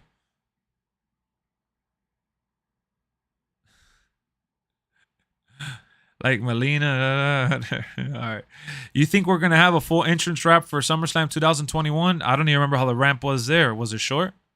Trout versus Bryan versus Sins for the Lexx belt. Guess who said that? Guess who said that? Was it Marco? Yeah, it was Marco. Oh, shit. The soundtrack is going to be ass? Well, the list that I saw earlier seems kind of questionable. The big question I have for you, Lex, Uh-huh. is are you making another Lexoverse belt? Am I making another strap? Probably, yeah. I got to do it in each game, you know? Yeah. I'll do another arena for people to download, and I'll do another title for people to download as well, in case anybody wants to add it to their universe. We did it last year with 2K22, so yeah, I'll do. Yep. I'll I had the belt downloaded. Yeah, I like that belt. It was pretty cool. I remember doing the red strap and kind of making it like a mix of old school and new school. So we'll make a brand new title for 2K23, so people could definitely have some fun with that. Hell yeah. That's what I'm excited for.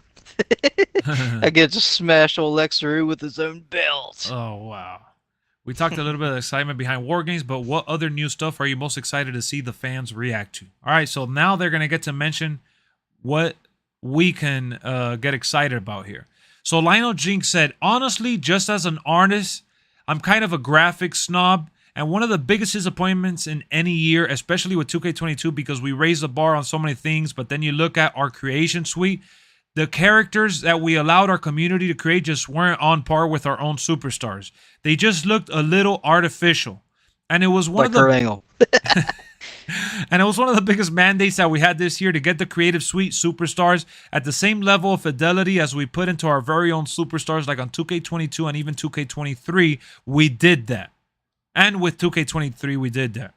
So when you look at some of the creations you're able to create now, they're on par. And I can't wait to see what happens when we release it to our community and see them create all of these, people from different federations, from the past, from different IPs, and it's going to look like we created it.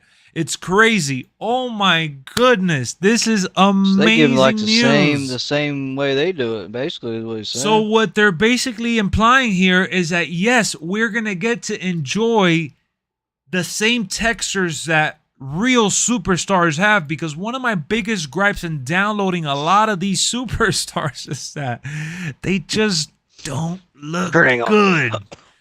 There was a couple that looked amazing, and some of them that were even modded into the game, but the ones that didn't get the moderation and things like that and were just built from scratch, I mean, credit to all creators, but they were a little tough to work with. Me personally, being how I am, there's some good ones. I know you loved a couple of those Kurt Angles. Oh man, it was painful to use Cody Rhodes. It was painful to use Kurt Angle. So I'm happy that they ended up addressing that once again. That's really cool. Really, really cool feature that they made it more realistic. All right.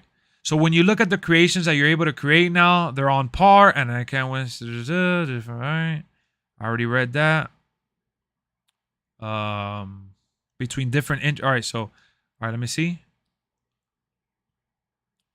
In Freedom, we also added advanced create and entrances back. So advanced entrances are back. Everyone was wondering if they would bring it back. They finally brought it back into the game, and it's mixing and matching between different entrances and animations. So now you don't have to use one default animation. You could literally mix and match and make it more customizable, which is great. So if I want to come out with Shotzi's tank, you could do it. There's a stage for it. There's an animation. They could do it. You could switch to a little scooter in the middle of it and then get into the ring and post like The Rock. They gave you all the freedom in the world. That's amazing. That's cool. And it says, what about you guys? Brian Williams said, Lionel mentioned it earlier when we were talking about Universe, but I was playing with it. I was playing the game over the past weekend, and I even reached out to our Universe designer. Him and those guys have done a tremendous job on Universe this year, and the ability, because cutscenes have always been prevalent in the Universe and telling those stories within that mode. But, this year having the ability to be the ultimate puppet master, where Lionel described being able to scroll through a list of available actions that you want your superstar to do, whether it's to be respectful at the start of the match or disrespectful at the end. And the level of control that the players will have in Universe this year is something that I don't think they're expecting. I sure wasn't. So to me, I'm going to tell y'all right now, to me, that means that we are going to indeed do Universe streams where you guys, the viewer on stream, in the chat, the live community can vote, and we could actually have more fun than we had with it in 2K22. I remember doing it in 2K22. We had a little bit of fun. We had a little bit of fun with 2K22 and Universe Mode. But I remember it was getting really boring really fast after a couple shows. It just didn't last. So with 2K23 adding this layer of customization and being able to manipulate everything, it's amazing. Adds more stuff you can do. Yep, and it says now it sets the direct. Hold on. Now you're actually able to set and direct certain actions and events to happen.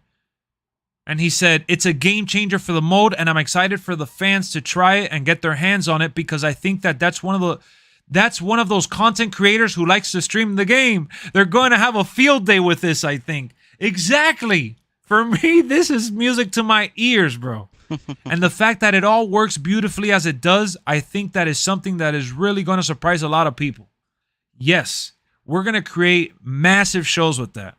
I was playing as Roman. Well, nah, you're talking about when I did the Superstar shit, which that was even more boring.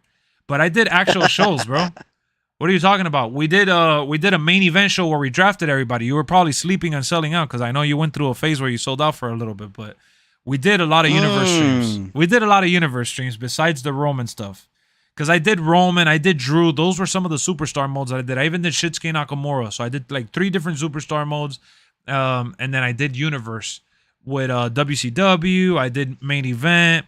I did like an NXT one. There was a couple universes that I did. And they all got boring pretty quick.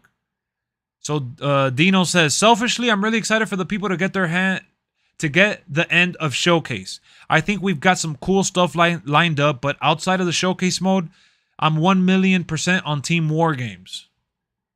So he's excited for War Games. They didn't really add anything else to that. That's awesome. Brian Williams says, well, I think it's Showcase. You know, it's the best Showcase that we've done. Wow. He said it's the best Showcase they've done. That's impressive that they're putting that headline on it. Dino and his team, what they've done, it's incredible. It's incredible. I mentioned it in an interview before this, and if you just take the interview segments, those live actions of him as he talks about his opponent, you could put that on AAE and they'll generate at least, 2 million viewers. It's that level of quality. That is amazing. So, really... And who doesn't want to beat up John Cena? Yeah, I know. And who doesn't want to beat up John Cena? I know. What a great interview. Not going to be happy till they allow multiple title entrances. I want Paul Heyman decked out with gold like Mr. T. Oh, man, guys, man. Y'all, that's a lot of good news, man. A lot of good news to be happy about today, man. Yesterday with the Raw emotions from, the 30th anniversary and the stuff that's been going on with YouTube and Take-Two and stuff, I'm glad that I was able to, kind of diffuse and able to take a deep breath and come on here. Lightens you up a little bit. Makes you happy about the game. Yeah, man. To just come on stream right here and read through this interview, read through some of the details that I really didn't even have any idea. The people. Yeah, that's gonna be a lot of fun. It's gonna be a lot of fun. Wait, Lex, were you going over the Checkpoint Gaming article? I was going over the Screen Rant article right now. It was so boring seeing the repeated over and over on Universe. Yeah, so Universe mode, it just got very repetitive, very quick. No problem, Archie. I'll see you on the next one. Thank you for tuning in, man. It was just Checkpoint Game article dropped today talking about how... Wait, they dropped shining light on the Ruthless aggression, but what's it about? It's another interview? Did they actually reveal anything new? Is it worth me taking a look? I ain't sure. I didn't see anything. So yeah, for me, reading all of this, not just as a content creator, because I don't want you guys to just think, oh yeah, he's only doing this because Brian, my boy Brian, that you see him in the chat, and Brian, hear me out, because I've told you this to your face. This is not news to you. Brian would tell me, oh yeah, you have that many hours on the game because you stream it or whatever. It's for your job, for your YouTube.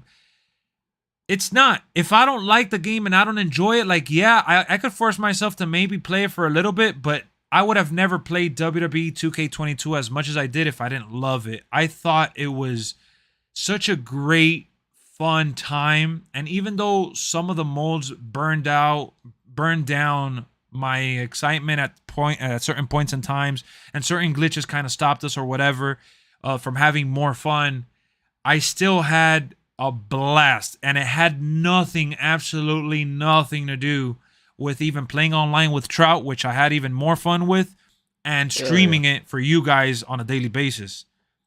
I rack up menu hours like sins. Yeah, okay. Being in 2K22 and the amount of fun that I had with that, I was just praying that 2K23 was going to be good again, because the last thing I needed to read was a lot of the same old mumbo jumbo. And with them having war games, now you having the option. That's gonna be really fun online. Oh, for sure, for sure. Having the option to ultimately trigger animations in universe mode to set up your own story how you want it to develop. It's really what I've wanted to stream. It's part of the content creation that I wanted to add to the channel. And last year it was one of those Debbie Downers that I kind of kept running into the same brick wall, setting up matches, and it just got repetitive, and those just it wasn't rewarding. It wasn't rewarding enough. And it's going to get old. It's going to get boring. It's going to get tiring like But it any will other take game. longer to get boring this game. But it'll take longer. Exactly. 2K announced having a new payback slot on the Checkpoint article. Is that the one you read or not? Oh, you're talking to them. Lex, you should let us create our own wrestlers in 2K23 and put it in your universe more like a community thing. Wow, dude. That'd be cool. That's a fantastic idea, actually. Yeah. That is a good idea. That's actually a really, really good idea. Really good idea. Definitely, I'll take it into consideration. I'm gonna name mine Trout Mater. Look at Keith. Jesus, Trout. Look at Keith saying, I don't know why people care about overalls. You can just change them. Man, ain't nobody trying to go in and change official ratings. Ain't nobody trying to go online and do those fake 99 overall matches. Come on now. That's just whack. That's just corny.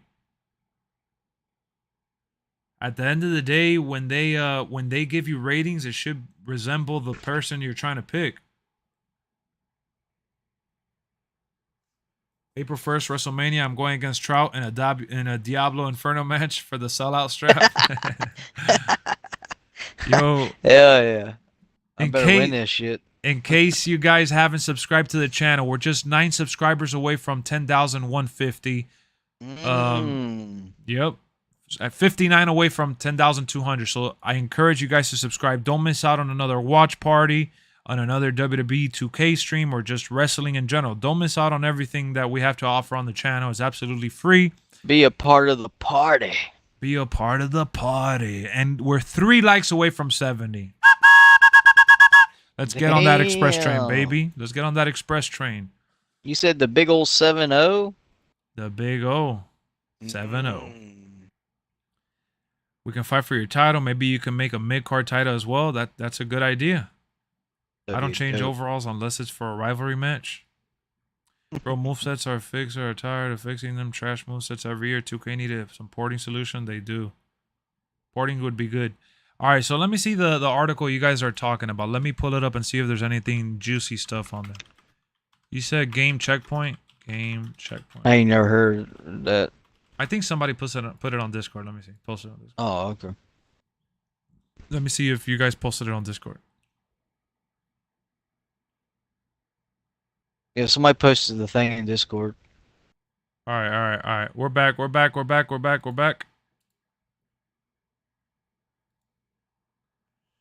right, we're good. I don't know what the hell happened there. All right, so Discord. Yeah, so for last message on the main lobby. All right, Duet posted it. All right, hold on.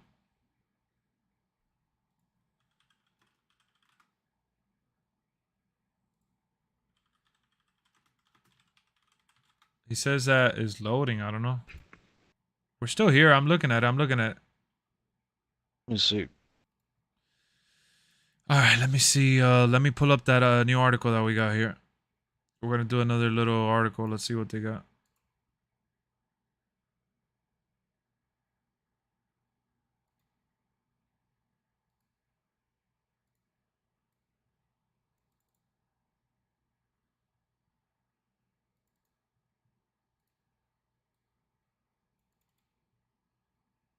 $2K cyber attacking it now?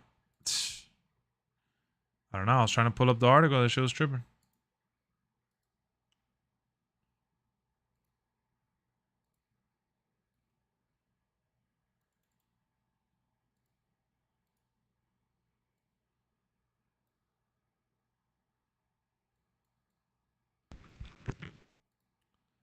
We're good, right, Chuck? Yeah, you're good.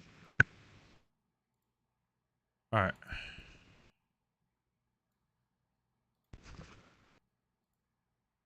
Yeah, you're good.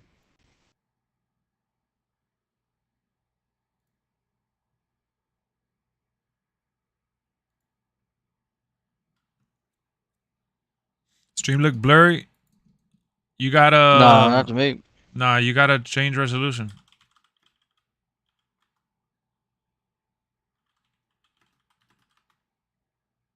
It's not looking blurry, right? Nah, not to me. Nah, I'm looking at it. I have 60 frames. Everything is good. The stream had gotten knocked down because of the app. It wasn't because I lost connection or anything. All right, so let's check out this article here. We chatted with Visual Concepts, all about WWE 2K23.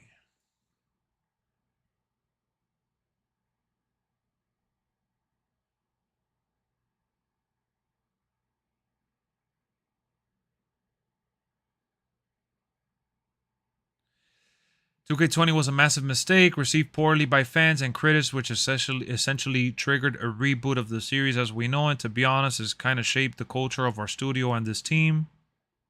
I think it's safe to say that we shipped a game that we weren't necessarily proud of, and it really put our egos in check and drove us to be better."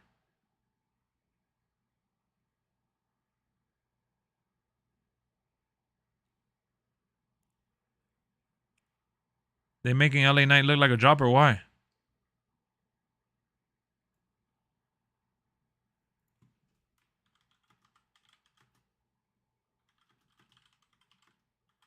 Hold on.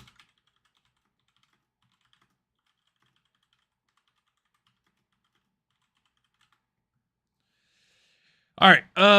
Let's see. As we if you look at the foundation we made last year, it was creative I want to be. Ever since 2017, then.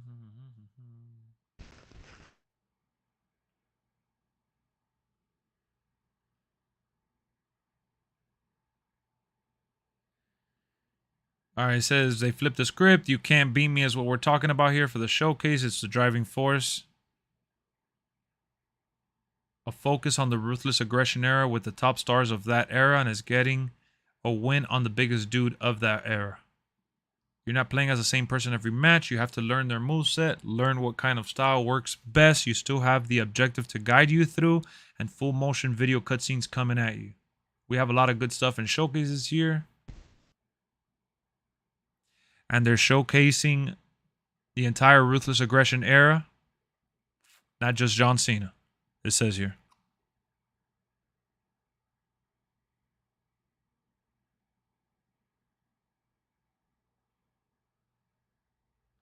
He was a great sport. We had a fun time with this shoot. We have about 40 minutes of pre-match videos where he's breaking down what's going on with each opponent. It's a lot of back and forth with him to make sure we're good, what would work with the game we have, and much bigger than others.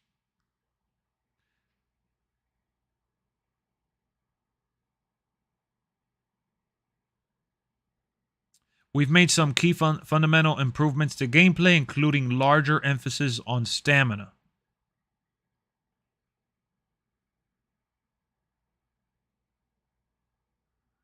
We added to that. So not only will, all right, so it says, not only will it affect running, but your character will physically change over the course of the match without the need of any meter, you can tell. So now you could tell your guys your wrestlers exhausted just by Tells looking you're at them. fatigued. Yeah.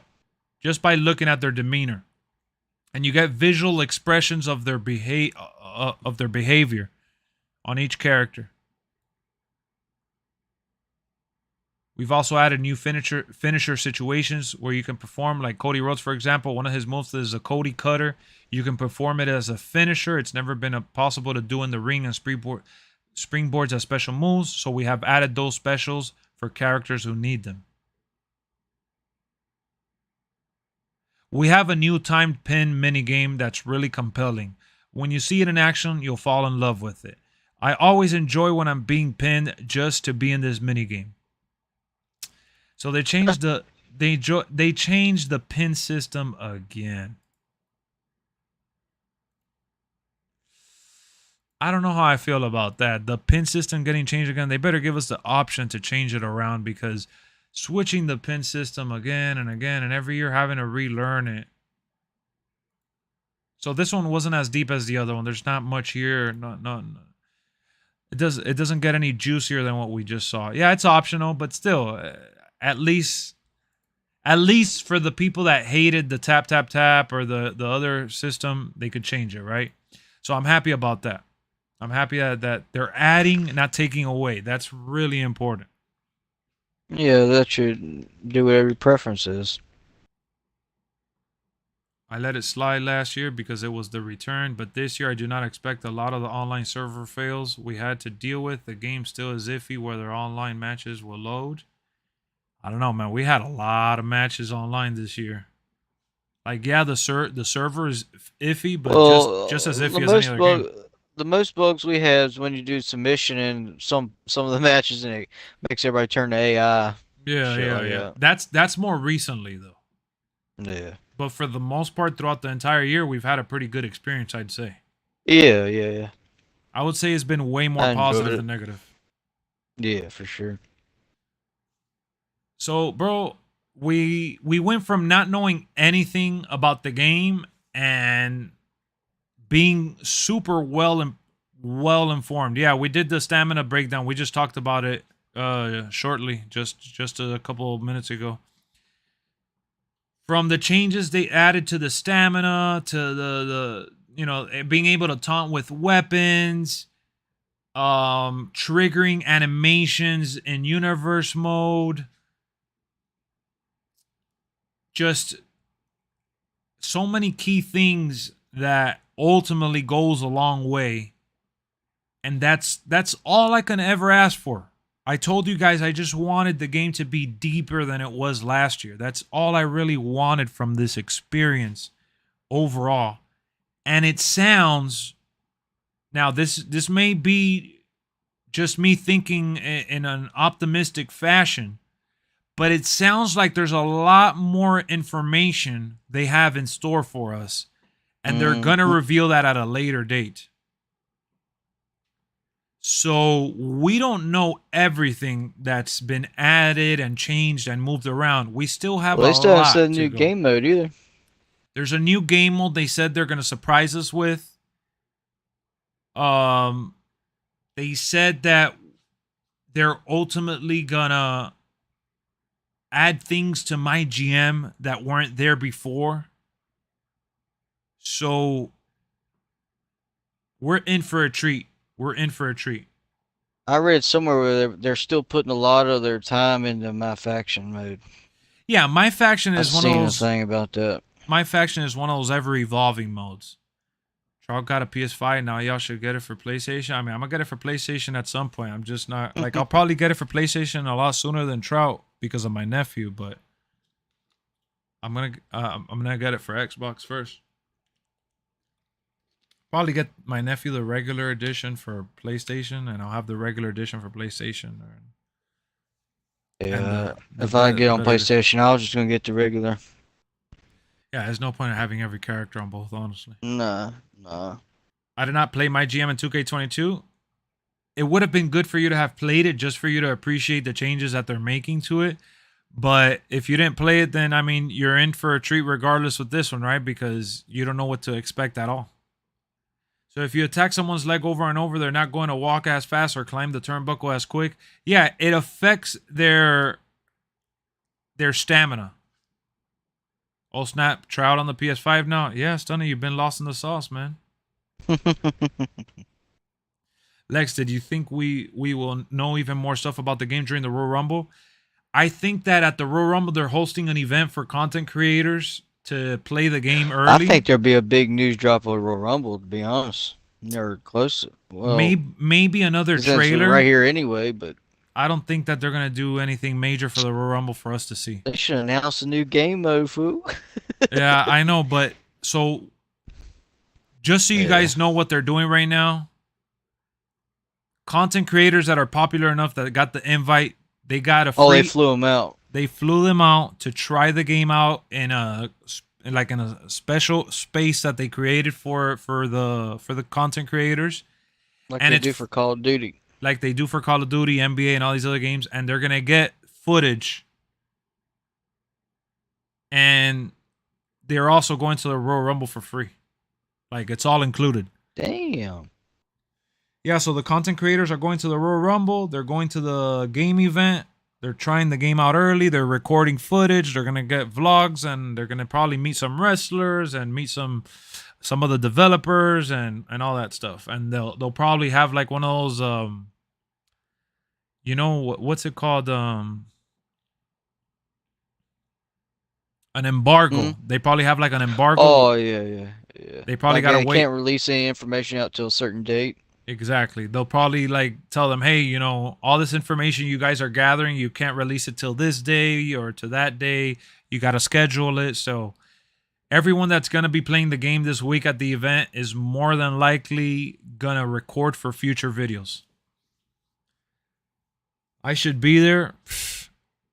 I feel like I should be there. And instead I'm here freaking appealing a copyright issue with Take-Two. Instead of them flying me out, they're hitting me up with copyrights.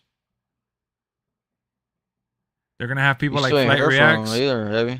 No, they haven't hit me up. Nah, I don't know about Flight being there, but I know that like BDE, who's a big WWE guy. Yeah, he's going to be there. He's going to be there. I seen the thing he's going to be there. Troy Dan, who plays NBA and plays some WWE, is going to be there. Yeah, there's a few people that. Yeah, Denkops for sure. That guy will be there. Assemble. I used to watch him a lot on YouTube. Assemble's gonna be there. Denkops. Up, down's gonna be there. Yeah, like if they don't have to be there for work, anyways. They pay them to promote and penalize you. Major L. Yeah, to me it doesn't make sense. You know what's funny, that I applied to the 2K, what's it called? 2K Next Creators or whatever it's called. 2K Next. Yeah. I applied to that last year when they first opened it up because that was like a new concept they created to find new creators to work with them. And I applied to that shit, and I got so happy when I got the email back, and the email back was to tell me that, you know, that they'll reconsider me down the road, that they were good for now, basically. I should apply again. I guess it doesn't hurt to try to apply again, but no, it don't hurt at all. But I know you can't apply, like you can't like spam them. You gotta wait every so often.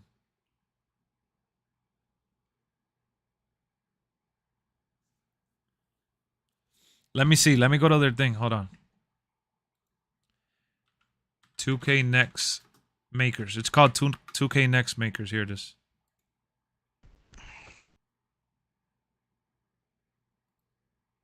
I have an account that I created with them, so let me see.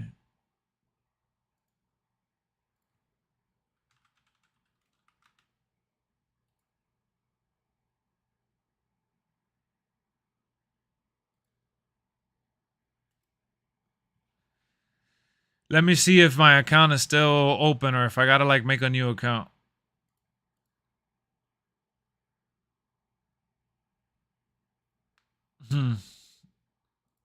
Let me see. Hold on.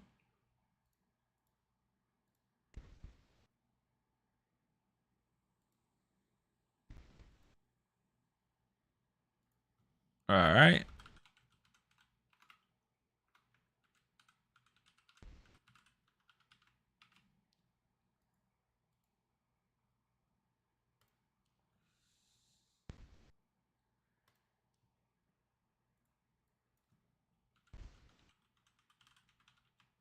Hold on, guys. Give me a second. I'm logging into their site right now real quick. We'll get back to the show right now, but now you guys got me intrigued to wanting to check this out. Hold on. Hell yeah.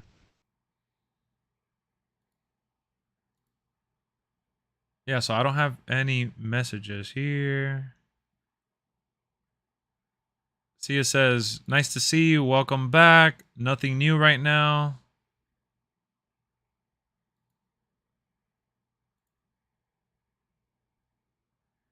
You see what I'm saying? So I can't apply again. It just says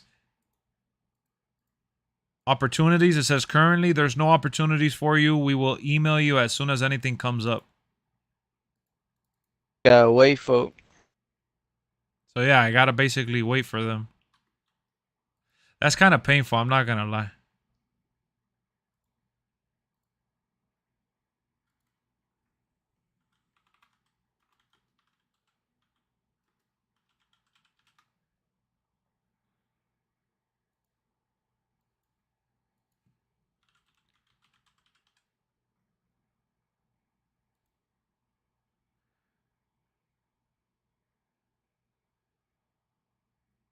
So yeah, they actually had emailed me, and it was in 2001. I applied to them in 2001.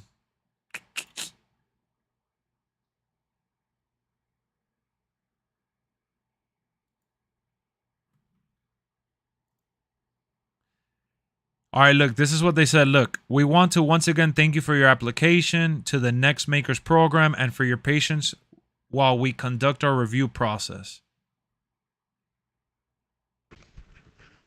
With over 5,000 applications from all over the globe, it was difficult to identify just 200 new creators to join the program. Unfortunately, we cannot accept you at this time.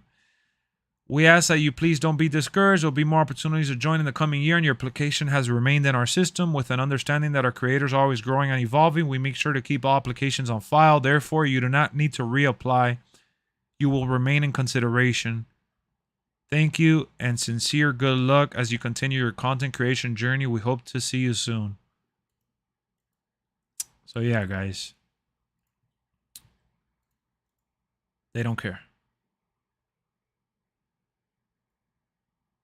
In 2021 is when I applied. 2K's like, you're too small, we're good. That's funny, but then when the channel grows and shit, they'll freaking come back hitting me up. I'm gonna leak all the gameplay for you guys. We haven't had a WWE pay-per-view in Buffalo, New York, but they go to Buffalo all the time. What up, Elham? They go to Buffalo all the time. Guys, we're just 8 likes away from 80 likes total. Oh, shit.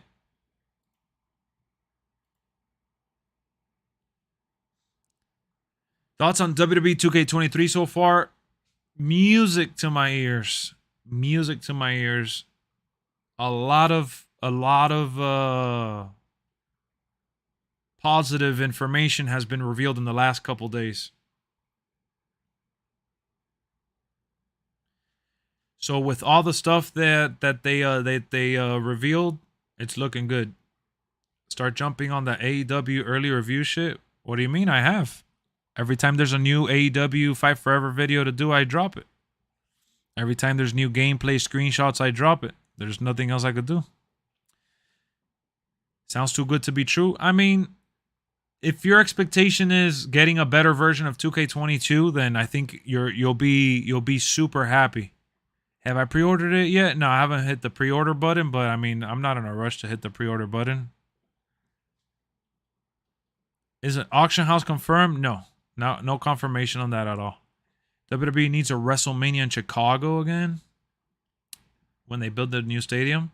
That wouldn't be a bad idea. I'm sure Chicago has tried getting them to go back, but when they get the new stadium, they'll probably be they'll be enticed to return more than likely. Pay-per-view like SummerSlam or Extreme Rules. So you want like a big boy pay-per-view, like SummerSlam. I'm gonna be super stoked. 22 was great. I seen videos on how this could be generational. You know, people hype it up all the time, Levi. But if, like I said, if you're expecting a better version of 22, then that's what you're going to get. Because that's ultimately what it's going to be. I live close to Chicago. I love that. Yeah, I don't see why they haven't gone back there. So WrestleMania this year is Hollywood. Let me see where WrestleMania is at next year. I forgot. Because they had to push it all back because of the pandemic. Or I think they announce it. They'll announce it.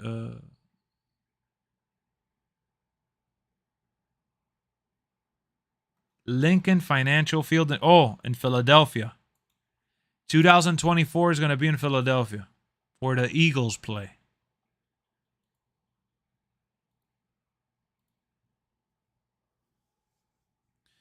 Yeah, this year is in LA, but next year is going to be in Philadelphia. You think Jimmy Uso hurt for a while? Nah, that was all story purposes to give Sami the moment. 2025? Yeah, let me see. Oh, no, Philly? Yep, Philly, bro. And in that giant stadium that you got to be extra roaring. But the good thing about WrestleMania is that people come from all over the world, so we don't have to worry about just people from Philadelphia visiting. No disrespect to whoever lives in Philadelphia, but that crowd at Monday Night Raw was terrible.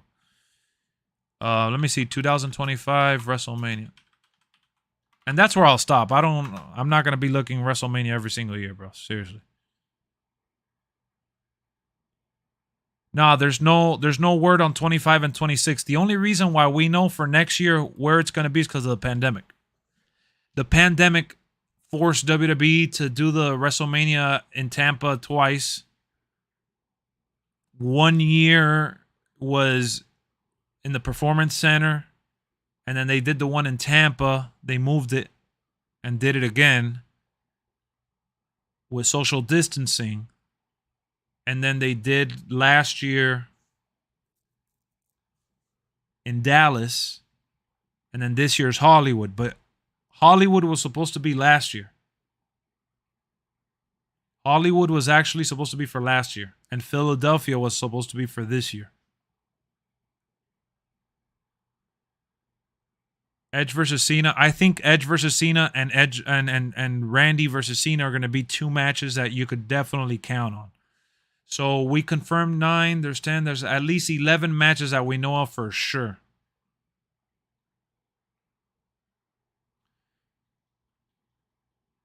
Yeah, that stadium is going to be rocking, Bell, and it has the roof. Me versus Marco. Hell in a Cell. Should do a WrestleMania in Canada. That would be the loudest crowd ever. Man, like I said, the good thing about WrestleMania is that they get so many people from all over the world, man.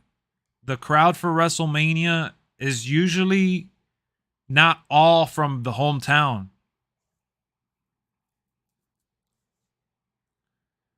I remember when I went to WrestleMania in Miami and WrestleMania in Orlando, there were so many people that weren't even from the U.S. that flew from England. I remember talking to, because I went to all the events in Miami. I went to the convention. I went to the Raw, to the Hall of Fame. I went to all those events by myself, and I remember talking to people, and it was literally so global. WrestleMania is so crazy. It's so many people from all over the world.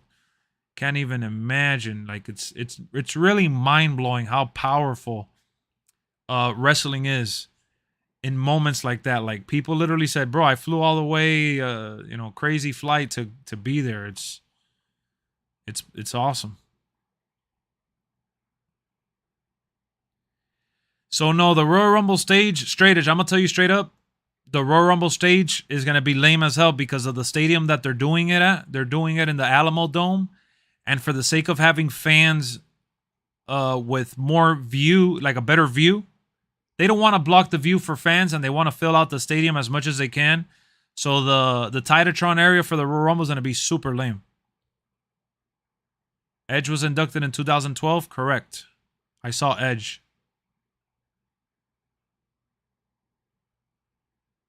I saw Edge.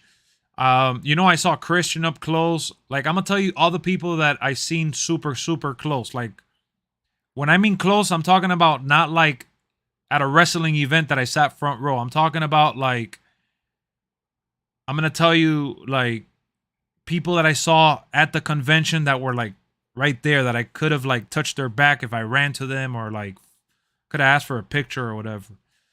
I remember I saw Brodus Clay. I saw Naomi. I saw Naomi's tag team partner at the time. I saw R-Truth, Wade Barrett, AJ, Ted DiBiase Jr. There was a diva at the time that I don't remember her name now. The one that used to go with Santino Marella, the Canadian chick. Forgot her name. I saw Kurt Angle up close. Finn Balor. Jinder Mahal. Scott Hall. I met. Kane. Daniel Bryan. I think it was Maria, yeah. I'm not sure if it was Maria, actually. I don't remember now. I think it was... who else did I meet? Hold on. There's some other people that I saw up close. Christian walked right by me. Edge.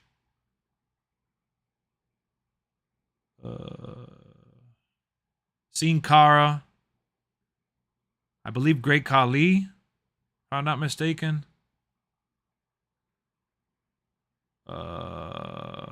John Cena. You can't see me. Nah, John Cena was in the same place, but I didn't get to meet him. You had to pay extra to meet John Cena. Who else did I see? I know I'm missing a couple, but that's a lot right there. There's maybe a couple that I'm missing, but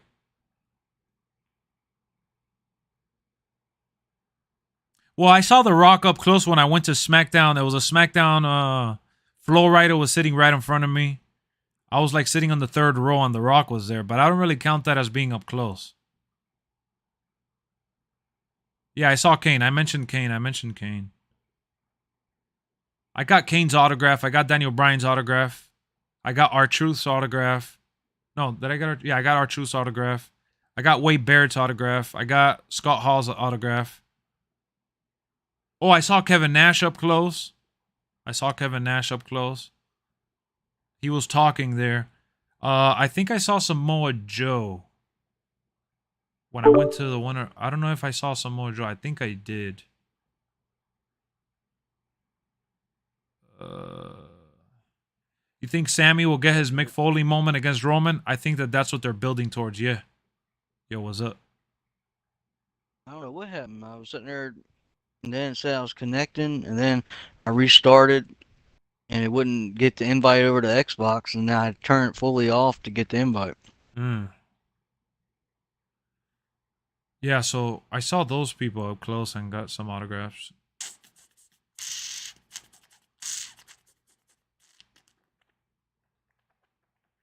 2K needs to come to AEW with a deal to put their superstars in WWE games if they receive a certain % of revenue.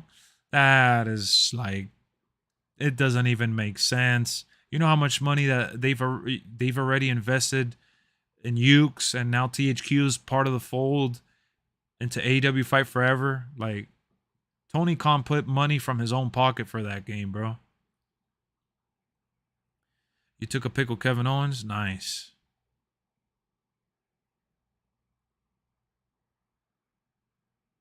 Yeah, for a lot of these superstars, you have to freaking, like the main eventers, you got to pay extra money to meet them. Do I still remember Big Show and the IC title? Bro, I haven't gone back to watch that WrestleMania. Only to see the Rock versus Cena match. I only ever saw that WrestleMania in person. But so I don't remember every detail about it. DDP being back, I could see a WCW pack. I hope DDP's been back long enough to have him in the game. That would be nice, yes. When do you think AEW will Fight Forever will come out? Summer. I think summer 2023. I think WWE coming out in March pretty much means that AEW should not come out anytime soon. They should use this time and wait.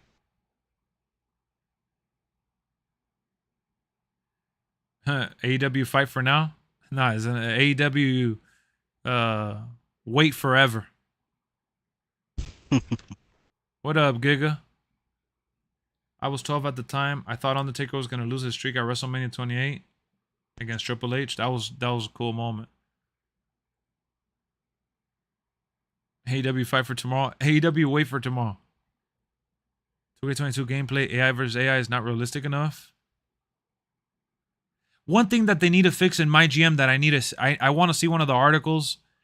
I want them to fix the system of my GM when you do a CPU, like a match against the CPU, and no matter how good the match is, they don't give you a better rating. Can you even spot yourself at WrestleMania? No, but I know exactly where I was sitting, but you can't see me. Now, you can't see. That was a good one. I took a screenshot of it recently. Hell in a Cell pay-per-view. The one that CM Punk fought Ryback and Paul Heyman. I come out on there. Like, you could see me with the John Cena hat and shit. All these years later, I still think Brock should have got his mega push without beating the streak. I know. I think we're getting Scott Steiner. Peace out, Gove. I'll see you on the next one, man.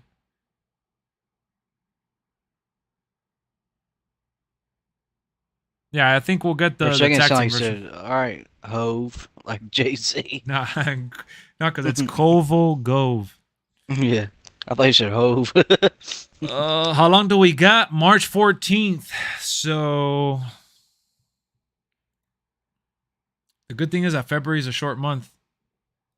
Yep. So we got 1, 2, 3, 4, 5, 6, 7. 7 days left in Jan. You know what I'm snacking on right now? 35.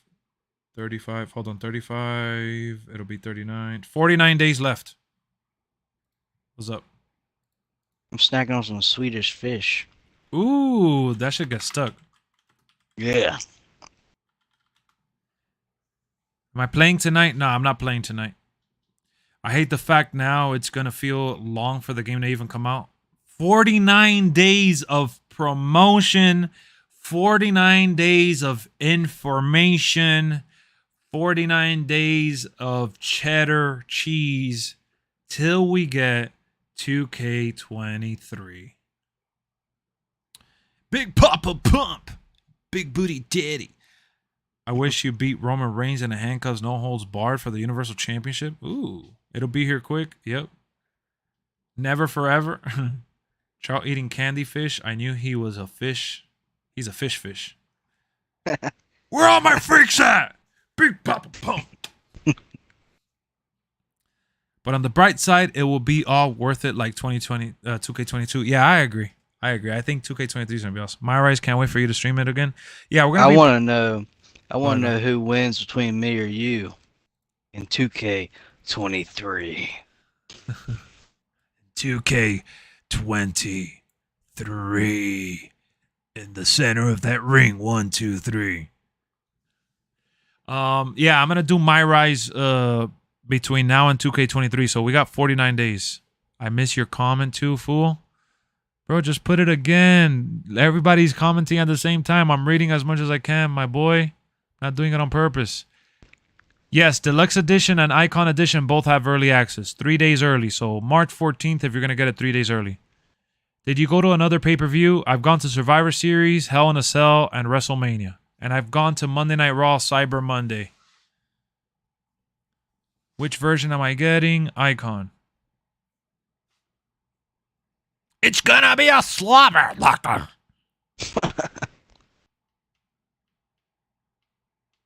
Those were the good old days. I've gone to SmackDown a couple times. I've gone to NXT TakeOver Orlando. I've gone to the Hall of Fame for Edge in 2012. Gone to a bunch of shit. I didn't replay 2K22. My Rise is boring. My Rise is alright. I have 2 created characters on there. I think it's pretty solid. It's nothing crazy. I wish they gave you more freedom to walk backstage and do other things. It would have made it more enjoyable for me. But either way, I don't like playing as a created character usually, anyways. But for what it's worth, I thought it was pretty solid. I'm gonna stun Trout's ass and chug down some Arnold Palmies, Austin style. That was Brian. I figured it was Brian said that. That's funny. I got a We the One shirt. I actually got a God He Mode says some shirt. Arnold Palmer. Arnold Palmer. And I've gone to 2 WWE live events. The ones that don't get televised, I've gone to 2 of those. One of the ones that I went to, Batista and Undertaker were the main event. Where my booty? That's what you said, Chris? That's what you said? The Royal Rumble 23 stage will probably be a bunch of arrows. Why would it be a bunch of arrows if they're doing a bunch of lightning strikes. Imagine if the whole Rock thing is a lie and he comes out in the Royal Rumble. I think it's a lie. That'd be big old pop. We haven't talked about it tonight, but I think even with all the stuff that have been revealed, that The Rock is not ready for Mania, that Stone Cold was getting the big offer, and that The Rock He takes might his gym every place he goes to act. So, I think they're swerving us, man. WWE is doing one hell of a job to post on social media that The Rock is still very much relevant within the WWE world, like in the WWE universe. They're still showing The Rock's footage when he came back at the Rumble, when he raised Roman Reigns' hand. They showed when he came to Monday Night Raw, when he had to stare down with John Cena, when he interrupted The Miz. They showed, like, there's just so many things that they've uploaded within the last 30 days, along with the poster having the electricity. They used the electricity for Monday Night Raw 30 as well. The poster for Royal Rumble. Like, everything is leading towards The Rock. Everything. I mean, do you everything. think he's going to come out in the Royal Rumble? What do you think? A Royal Rumble being sponsored by Zoa? Might as well at this point. And ultimately, I think it's hilarious that the week of the Royal Rumble, like literally just a couple days before the Rumble, we get the information that he's not ready for Mania. We get the information that Stone Cold all of a sudden is getting the big contract offer from WWE for the big match. Like, it's just funny. It's just funny. It's funny. You know what? And I like it. I like it because at the end of the day, guess what? If The Rock shows up, I'm still going to scream like a little kid. I'm still going to be like, man, that's my boy. That's The Rock, man. That's the people's champ, doggy. That's The Rock, man. I'm still going to freaking, get hyped. So let them keep trying to tease and let them keep trying to swerve and let them trying to cheese us and spin it around. It's okay. I'm not mad.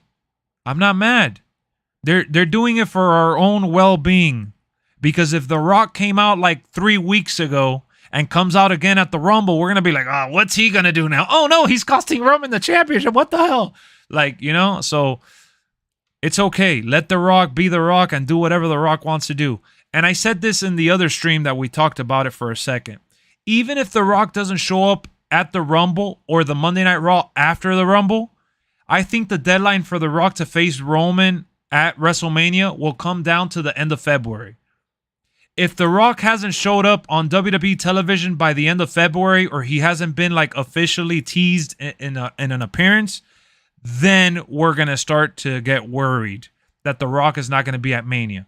But I think, honestly, until we hear from Roman or even Triple H in a real interview, not one of those like storyline interviews, unless we hear from them or The Rock and we see that Roman is going to face someone else, I'm thinking The Rock still will have some sort of involvement in WWE before the end of February. If it's the end of February and we still haven't heard from The Rock and they haven't even acknowledged that The Rock is definitely not going to be there, then ultimately forget about The Rock. The Rock is not going to be there. But it's literally going to come down to the wire. I think The Rock is the only person on planet Earth right now that is fully aware on what he wants to do and where he wants to be come WrestleMania, come Royal Rumble, and all that stuff. Honestly. It's really, that's all it comes down to. There's no one else that's going to have a say in this. If The Rock wants to make it happen, he'll make it happen. I think that they teased it in Young Rock way too early. They teased it in the Evil series with the Roman Reigns episode way too early. It's been talked about for the last like year and a half. Plus the last 30 days, too many indirect teasers that it's all leading to The Rock having some sort of involvement.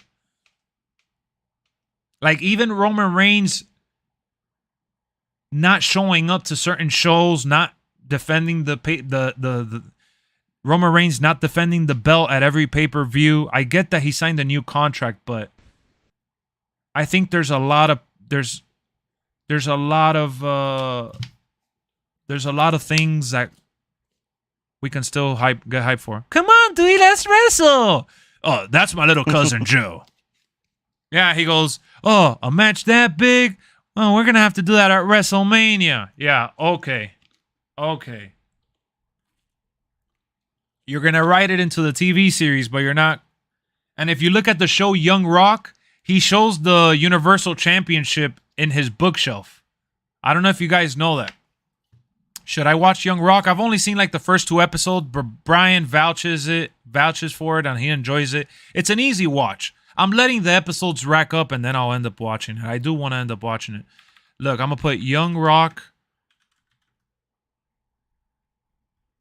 WWE title display. Let me see if it shows, if somebody has an image of it.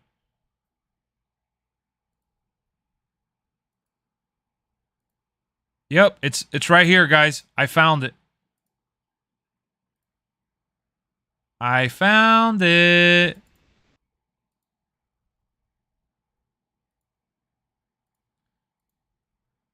So this is from the show Young Rock. And that show is based in the future. Look at the title under the Rock's picture up there. You see it above the bookcase right there, the showcase there, between the old classic title and the black one. That's the Universal Championship. He has never won that belt. Why, out of all the titles,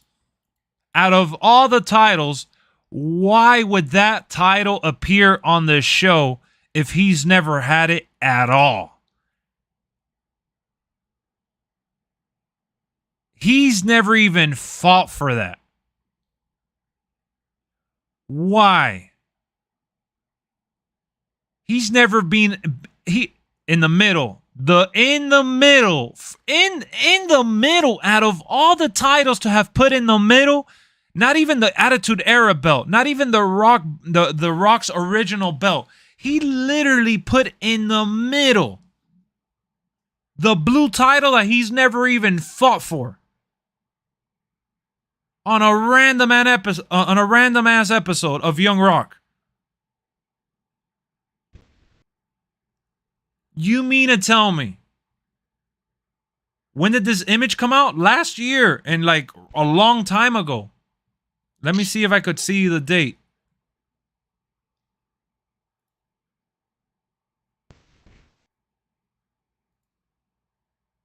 Hold on. So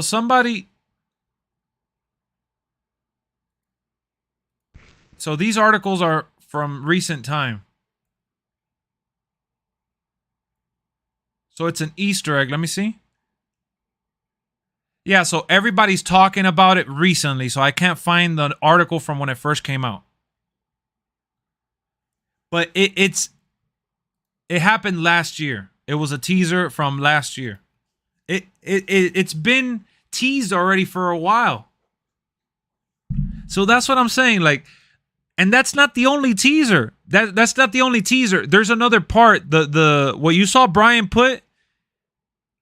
He goes, "Oh, that's my cousin Joe," and it shows Roman Reigns as a kid. And he's like, "Come on, Dewey, let's wrestle." And you know what The Rock says to him in the show? He says, "A match that big, that could only happen at WrestleMania." Why?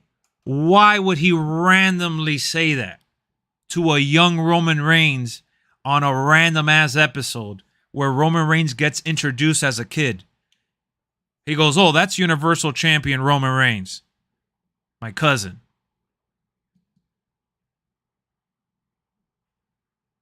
Yeah, no Brahma Bull title, but the Universal title. Come on, y'all. And why would he put Roman as a kid in his living room when Rock never met Roman and the Usos till they were already teens? Exactly. He did that for a reason. There's a reason behind that. There's a reason behind that. Or if you guys didn't watch the Evil series, let me see if I could pull it up here real quick. Hold on. I can't put it on. Let me see.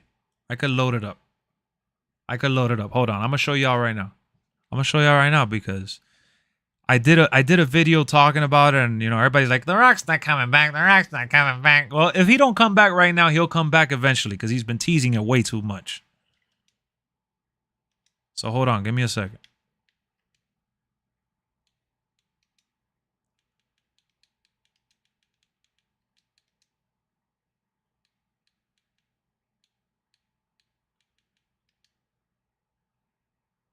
All right. So on Peacock, if you guys have, hold on. There.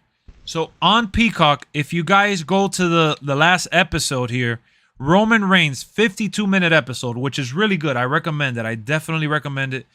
At the end of this episode, let me see if it allows me to play it. I'm not gonna show it. I can't show it. I don't want to ruin my channel, but let me see if I could fast forward. No, it doesn't let me. It doesn't let me because I'm streaming, right? Because I have the Xbox connected to my streaming device. Whatever. Point is, at the very end of the episode, they bring up The Rock again. They once again bring up The Rock at the very end, and he says, Roman Reigns clearly said at the end that facing The Rock at WrestleMania for all the marbles would be the ultimate, like, shit for him. Oh, play it on my phone. You're right. I'm acting like I can't play it on my phone. Hold on. I got you. Good call. Good call. Brian with the heads up. I got you guys, man, because I know you guys don't want to believe me. All right, don't worry. I'm not even... I'll make it easy for you. I believe you. Good night, Dewdrop. Good night, Dewdrop. I'll catch you on next time, man. Thank you for stopping by. Thank you for membering up. You're amazing. And I'll see you later. Hold on. Let's go.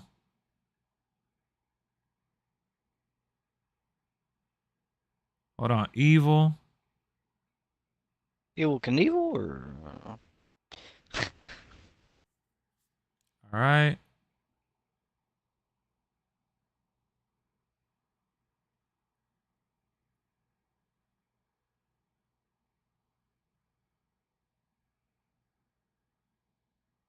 Hold on. It's right here. It's right at the end when they're rushing the ending. Look at it right here. Look at it right here. So the episode is 52 minutes long. And at the 51-minute marker is when they mention The Rock. What's the point of doing that shit right at the end? And that was around the time that The Rock was talking about him in Young Rock as well. What up, Brian? Look at this. All right, listen to this clip, guys. I have to cut it in and out because I don't want to get in trouble, but I'm gonna play a part. Watch. Listen to what they say. Watch. Listen up. Listen up. Destined to be one of the greatest superstars of all time. Destined to be one of the greatest superstars of all time. They're talking about Roman Reigns. Obviously, when you think about all-time great Samoan superstars, no one's bigger than The Rock. Obviously, when you think about superstars, Samoan superstars, no one is bigger than The Rock. And look, they show The Rock when he came out with the flamethrower right here. You can't really see it. But The Rock is out here with the flamethrower, and they show him at WrestleMania.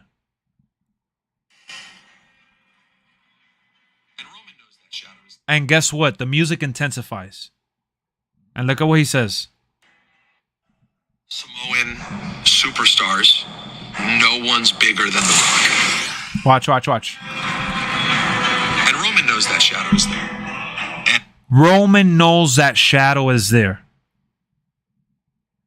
Why would they put that in a documentary that's filtered and produced by WWE themselves with Roman's involvement?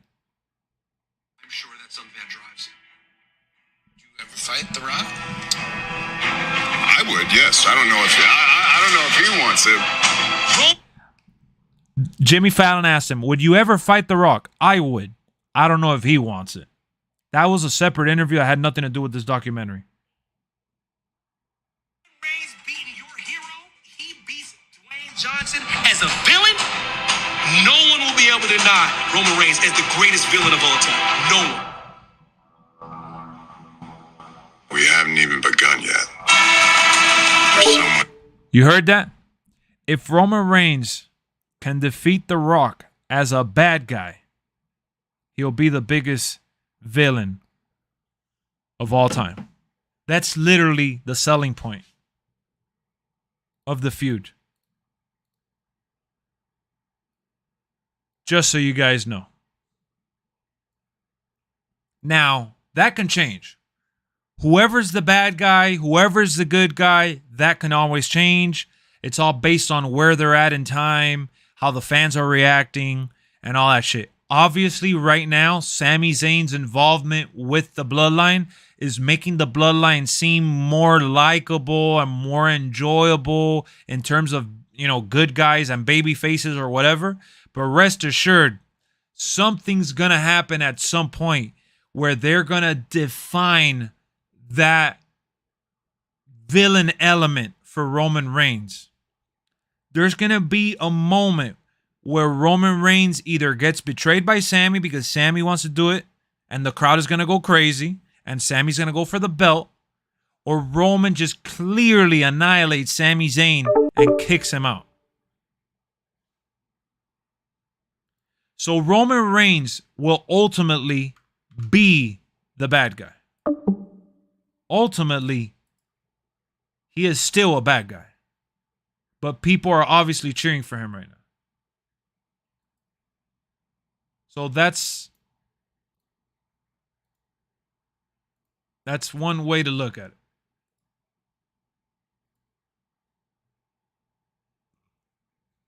I'm telling you, man. The chances of The Rock coming back are a lot bigger than you guys can imagine. The thing is that they're working endlessly, really hard to throw out all these rumors and speculations and all these feelers and all these articles and reports, and it's all to make it seem like, oh man, you know, The Rock is really not going to come back. You know, he's really not going to face Roman. He's really not.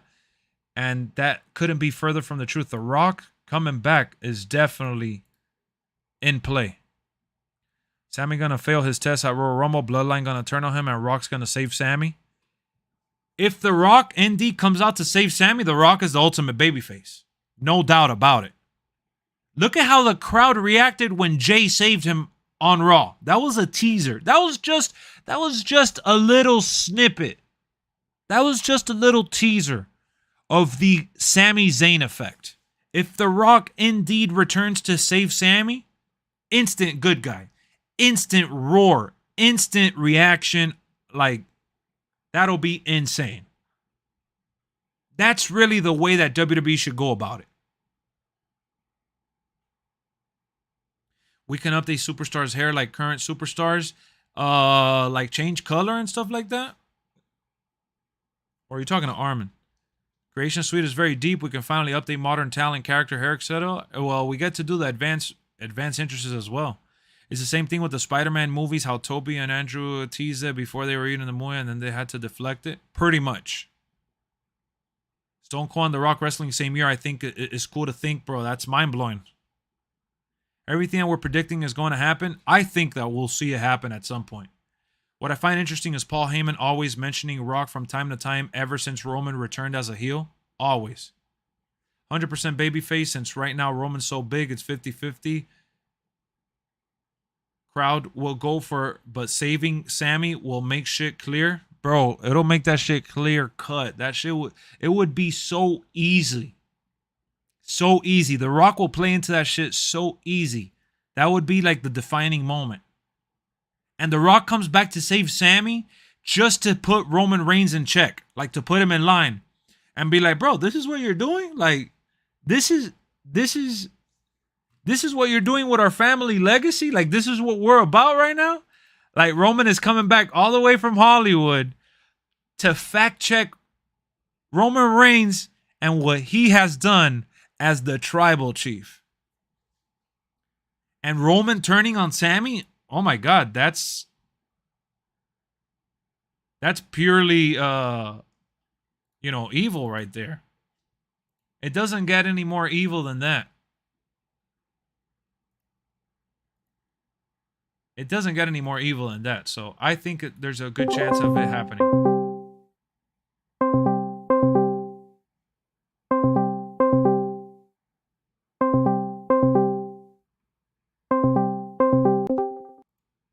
The hell? Yo, Stunner, how's Kevin Owens gonna save Sami if Sami's involved? If Kevin Owens is involved in the match with Roman Reigns?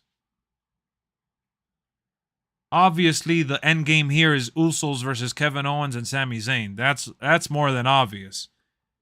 Kevin Owens can't save Sami Zayn when Kevin Owens is already in the match.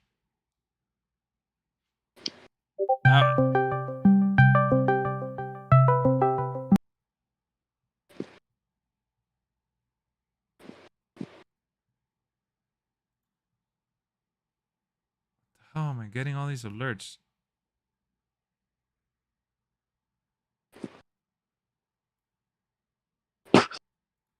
All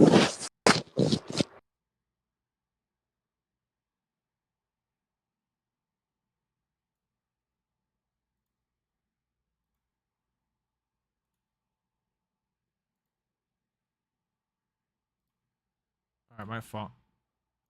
Yo, your internet's cutting out, Trout? I don't know what's going on. Royal Rumble watch party on Thursday, Lex. Yeah, we're gonna watch one of the Royal Rumbles. I can imagine Roman putting a chair on Sami's neck. KO is being down by Solo. First promo is, you don't decide who's out of the island of relevancy. Hold for pause. The people decide who's in or out of the island of relevancy. Good night, Daquan. What happened to Trout? He was having connection issues.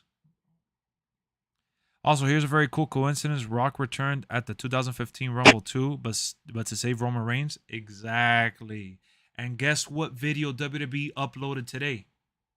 Guess what video WWE uploaded a couple hours ago? The seeds are planted? Yeah, bro. It's a given that Kevin Owens and Sami Zayn are going to be tag team champions, and it's a given that they're going to 2v2 versus the Usos down the stretch. I'm not saying that that's not a possible match. That's where the story's going for sure. No doubt about it. Yeah, I hear you now. All right, cool. I finally got to transfer to Xbox. I don't know what's wrong with the Xbox party. The problem that I'm getting is why is Kevin Owens saving Sami if Kevin Owens is involved already in a championship match? Yeah, he could get in an altercation and stop them from beating Sami within that same match, but that wouldn't make any sense for it to play out like that when Sami Zayn would be out there probably to help Roman or to do something like that. Like, there'll be a turning point there. But if Sami comes out and Kevin Owens saves him and Roman Reigns is out or whatever, then Kevin Owens has a chance at winning because Sami Zayn would distract would distract Roman Reigns. The Rock says in an interview he loved everything they doing. They cool. Yeah. He did mention that as well, that that everything Roman is doing is great. And that he keeps an eye out for the product still to this day. Which I think is BS. I'm pretty sure he stays in touch with what's going on, and Thank you, Lexx, for the helpful live stream with 2K23. It really helps. I'm glad, man. I'm happy to help. I'm glad that we were able to break down the game. We were able to really get down to the details, and Let's get down to business. we were able to see everything that's coming with the game for the most part, and then now that's it. Now we're just waiting for the surprises. Now we're more knowledgeable. Yeah. Like I said, with the Spider-Man stuff, he's going to deflect everything. Yep. It'll be great if The Rock returned at the Royal Rumble or night after, and Roman's promo is blaming The Rock for being booed in 2015. You made me into this? Yep. Trout means how you supposed to feel? Yep. Ronald already knows. He could already smell it. We're already getting to that point. We're already getting to that point though. We gotta hit the road. Hit the road, Jack. No more, no more. Go no more, no more, no more. Hit the road, Jack. I should train to be a pro wrestler. I'm training to be a pro wrestler in my rise. WWE 2K. I practice to be a wrestler in my dreams. Hell yeah. I ain't taking no bump for a living. You know what I really dream about? What? Going with old Sins at the bar, Ronald McDonald. Marco-mania. No more, no more, no. By the man. campfire, roasting some marshmallows. I agree. I'm giving it to the end of February for The Rock. Yeah, I think to the end of February, just because of his schedule and, you know, he's been posting that he's still filming one of his movies and now let Denkop take the bumps. Yeah, exactly. That dude wants to be a wrestler now and shit like that. It's all good. Enjoy.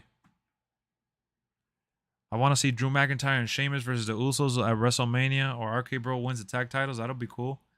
Shit, if I go in there and I get one of those chops by Undertaker or any of those people, I'll freaking get clothesline. I sent a tape to Tough Enough and added me to the Divas search. That was Brian. Bro, if I go into that shit... Brian always has the good ones. I go into that shit and they ultimately... They give me the clothesline from hell like Baron Corbin does the sidewalk slam or the clothesline from hell. I am not getting up. Hey, this is not about being hard, soft. I think I'd pay to see JBL hit you with a clothesline. JBL, as old as he is, Gunther, don't even talk about Gunther. Gunther would slap me like that and he'll freaking send me into the bottom of the ring. That Big Show slap, the chop. Oh, God. Bro, they will freaking rip the ring in half and drop me into it. You have a torn pec like Cody Rhodes. Yeah, no way. I'll get a torn pec. The camera's gonna zoom in, and I'm gonna do the little what Cody Rhodes did when he took off the jacket and he moved his shoulder. That's gonna be me doing the shoulder, and the camera's gonna zoom in, and I'm gonna have a freaking giant purple chest. Don't have a hole in your underwear so your balls won't be hanging out and Triple H won't call you out on. Bro, I'll freaking shit on myself. Big Show slap will make your chest end up like Kofi's with the separation of the nipples. You freaking look at Chris what he said. Big Show has a tiny penis. Hey, y'all funny as hell, man. Bro, if Big Show does the KO punch to me, he'll freaking disconnect my jaw. I'm good, man. I'm happy talking about it and playing the game. They could keep doing that shit. You gotta love all that pain to be a wrestler, dog. I'm good. Hell no. Ronald says Miz has tiny balls. No. I'm good, man. They could enjoy being a wrestler, enjoy being a tough guy. I give them props. You gotta have giant balls of steel to go into the ring and get clothesline and freaking bamboozled the way some of these people go out and do. That flip that they be doing, jumping outside the ring and all that shit. Hell to the nah. I ain't catching nobody. Hell no. You shit your pants? Bro, what? Bad Bunny did it? I had a piss running down my leg. They took care of Bad Bunny though. They took care of Bad Bunny. Maybe if they take care of me like that, maybe. I don't know. I sure ain't doing none of that shit Logan Paul they did. can take care of you by paying you some money. Yeah. A shit ton. Hell yeah. Would you take the last ride by Undertaker? I'd do it for a lot of money. Bro, I just can't imagine if Undertaker's... Well, bro, Bad Bunny got hit with the F5 from Brock Lesnar. Fuck that shit. Bad Bunny could go in there and take more bumps. I ain't doing that shit. Bro, if I get the last ride done by Undertaker, like my ribs and my lungs will get hit from the back and pop out of my chest. Hell no. I will not be able to do that shit. Yeah, because he raises you pretty high on that one. Hell yeah. I'm 6'5". He's going to freaking lift me up into the sky and drop my ass. Hell no. I give props for Bad Bunny to do that shit. F5 weak sauce. Especially getting to F5 because Brock Lesnar's sometimes if you reckless don't with that land, shit. bro, F5 is not weak sauce. He picks you up and he tosses you to the side. If you don't land right on the mat and you land, I'm awkward as hell for shit like that. If he gets me with the F5 and throws me sideways and spins me like that, I'm probably landing and busting my knee. I'll probably break my leg. He can be a little reckless with that. Hell yeah. Brock Lesnar will look at me and be like, yo, how the hell did you He'll throw break you your out. leg? He'll F5 you out the ring. Bro, Brock Lesnar would look at me and be like, bro, I've done the F5 to like a million of these guys. You're the first moron to land awkwardly and break his knee. How the hell did you just break your knee? I'll be like, man, I thought tell you Bad right Bunny now, could do it, bro. If I was out walking in public and saw Brock Lesnar, I wouldn't even stare at him. Hell no. Hell, that suplex that he does, that he drags you from your stomach, my shit will probably come out. He'll squeeze me. I'll probably fart in his face. Then you get in a devastating F5 if that happens. Hell no. I take the Superman punch and no sell the fuck out of it. Yeah, the Superman punch, sometimes Roman Reigns, he holds back on it too much and it looks a little fake. When you take the stink face by Rikishi, man, I'll probably be the first wrestler to die to the stink face. He'll come to the stink face and I probably won't move in time and he'll probably break my neck. Hell no. I'm telling you, I'll be too awkward for all that shit. Roman Reigns will try to hold back on that Superman punch and I'll probably put my face too close.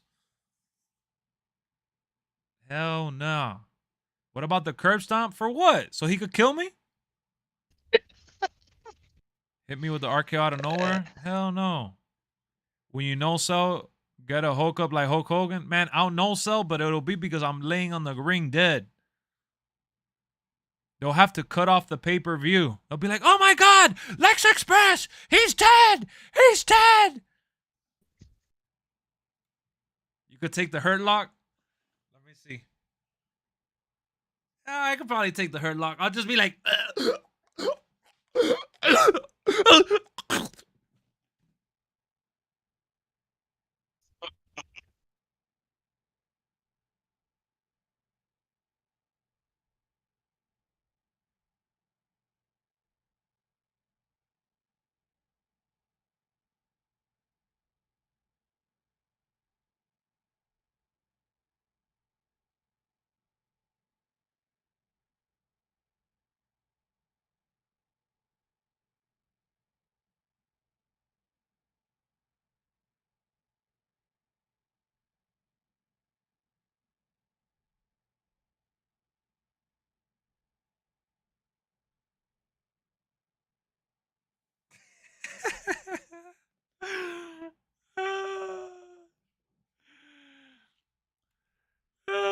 shit.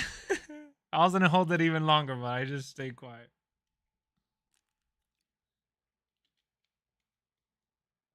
Oh, shit.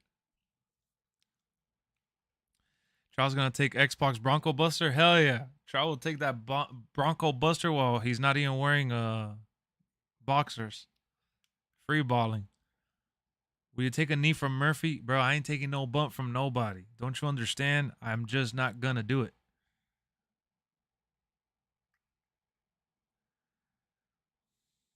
What about Sister Abigail? Twisting you down to then twist you the other way? No, no. I hurt myself just walking up and down steps. What makes you think I could take a Sister Abigail twist? I'll probably land and break my elbow. Ain't no way. Bro, Eugene, as dumb as Eugene looks, I bet that guy could out wrestle half of the roster. Pitch black match is going to be crazy. I wonder what's going to happen. What about Crossroads? Even less. I am not doing no twisty shit. You know what I'll do? I'll get chokeslam into a mattress. I'll let Undertaker chokeslam me into like a pad or something. I'm not doing, or to like a trampoline. I'm not letting them chokeslam me in the ring, into the pads. They need to do like some like mushy shit where I could land and just be on a cloud. I'm not going to get chokeslam on no freaking hard ass shit. Hell no. I'll be like,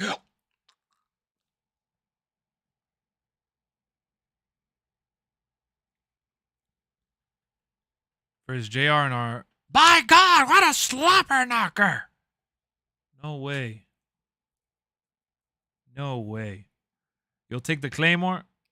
That's the thing. I'll take the Claymore and he'll probably knock my teeth out. I'll probably swallow my own teeth. He's coming with his knee and he'll... Bah! Oh, damn, Drew, you're supposed to miss, man. What you doing, though? Time for the song, How Supposed to Feel. It's almost time. Okay, say you're in the ring. Who would you least likely want to pay you a visit? Undertaker, Bray Wyatt, or Boogeyman? Probably Undertaker, honestly.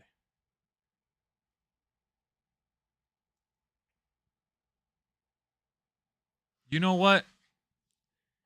You think you could take the stunner better than Vince? Man, Vince takes the stunner really bad, actually. That's probably the only person that I may be able to do the stunner a little better than. I mean, take the stunner better than. Maybe in comparison to Vince, yeah, I could probably take the stunner a little better. Maybe. I'll do like the crazy jump back. Like I'll do like the little boom and jump back. I'll just jump in the air. Probably do something like that. I'll probably let like Beth Phoenix do like a... I'll let Beth Phoenix do like a pile driver or something, or let her body slam me. Or Trish Stratus. I'll take Edge's sloppy ass 619. Edge did do a sloppy ass 619. You could tell he couldn't do that shit. Take a 5-star frog splash from RVD? Hell no. What other matches do you think will most likely make it into Showcase? So we got about 9 or 10 that we could confirm, but some of the ones that aren't confirmed is like Randy Orton versus Cena and Edge versus Cena. I think those are 2 matches we're going to get for sure. Styles Clash? Hell no. Hell no. I like the Kevin Owens match with him. We'll probably get Kevin Owens. Yeah. That's probably 3 more matches, and then there's 2 missing there that we got to find out.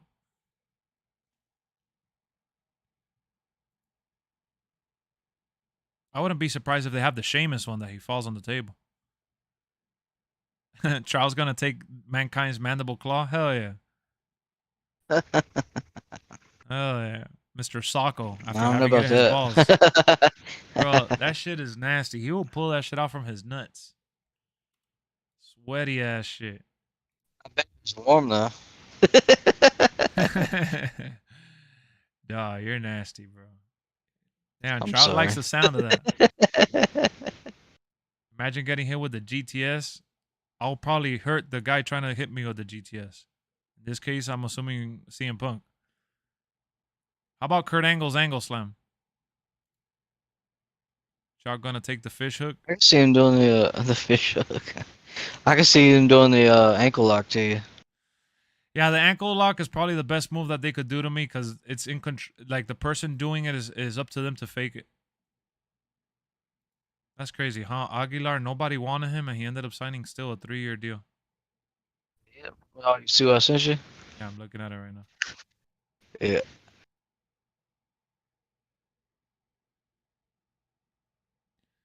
Bill Damn. A. I like that icon edition. You know, CNG, he actually hit me up in one of my things.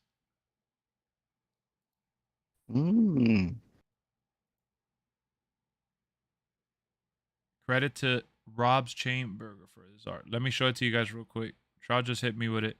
It's a fan-made icon edition, and damn, this shit looks nice.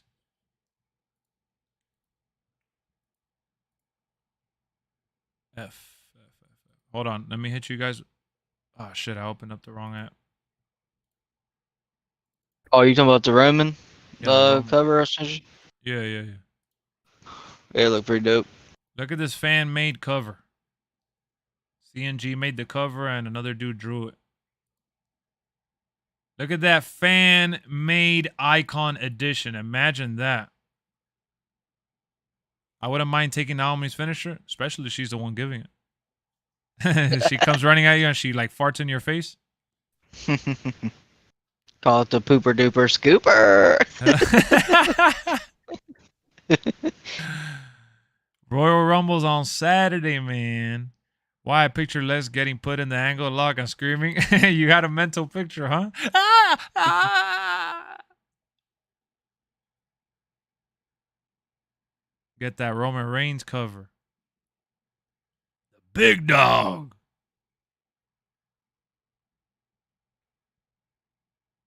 Or her move in the corner. Oh, yeah. Big booty. You know what's funny, man? That as expensive as like these digital editions are and shit like that, isn't it funny how they don't even let you see the cover of the special edition that you buy?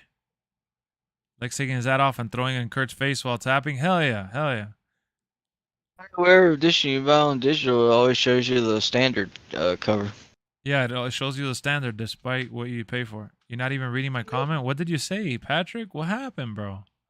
I'd run at that move doing Umaga's signature tongue. Ah!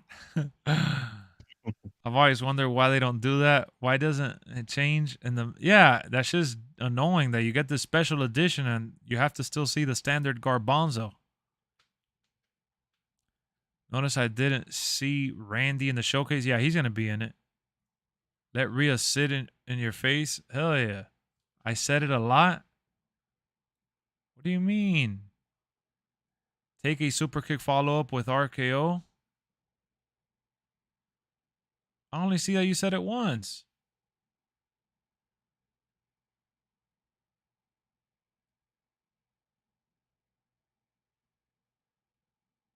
Come on, Patrick. Don't be bitter, man. Just say it again. If you get the Icon edition, they should let you choose what cover you want. Exactly. I hope Orton returns Saturday. Yeah, he gets out pretty quick. That'll be dope. That'll be dope for sure. I will take that Beth lip lock she gave Khali. I'll let Beth Phoenix suplex me. The Glamazon. I kind of wish we get burned in my life. Hey, nothing you can say. Nothing you can say. I know. I like that shit. Take was mine.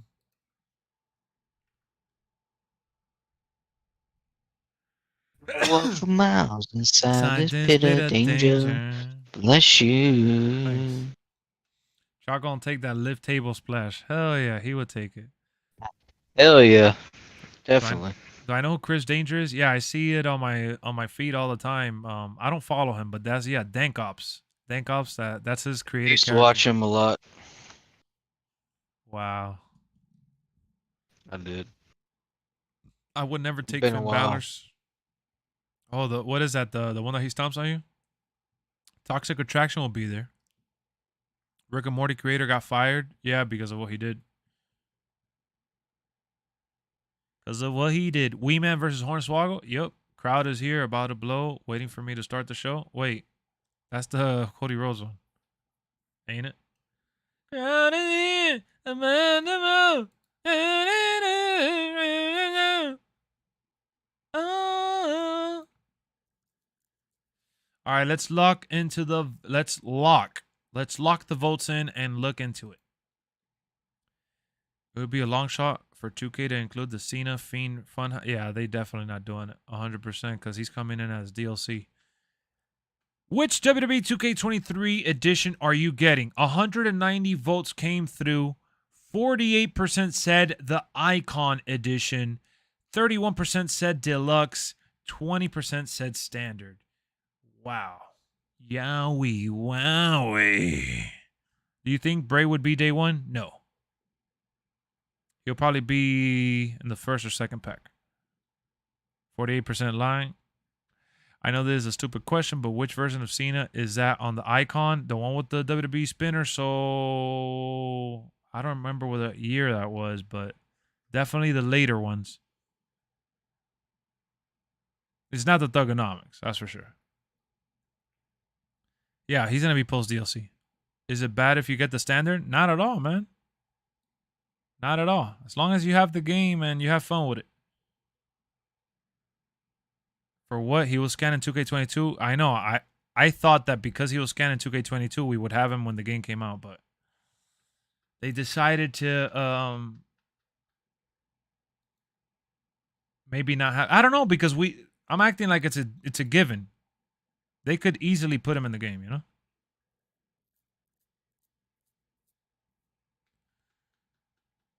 I believe that's from when he beat JBL. Hit row? You like hit row, Bell? Peacemaker gonna be in the game. That would be cool if they did a deal with DC to do that. But I probably wouldn't use him. It'll be funny to check out once and shit for a video and laugh, but that's about it. So we got Friday Night SmackDown on Friday, which is probably not going to be that eventful, to be honest with you guys. I think they're going to play it very, very safe, considering that they have a big show planned for the Royal Rumble. It's Triple H's first Royal Rumble, so it's exciting to see what he has in store for us. We're going to see some surprise returns. I'm going to keep covering the WWE 2K news. He going to tag in Eagly. Imagine, that would be, or I would piss myself. Mandy Rose and Sasha Banks are still in the game? Maybe. Maybe. Imagine this showcase with Punk, Rusev, and Bryan. That would have been dope. If you guys are not subscribed to the channel, if there's anyone that hasn't subscribed, subscribe to the channel. Don't miss out on another stream or video. We got plenty of news coming. We're going to cover every bit of it till the game comes out. And after the game comes out, we're going to have tons of WWE 2K23 content on the channel.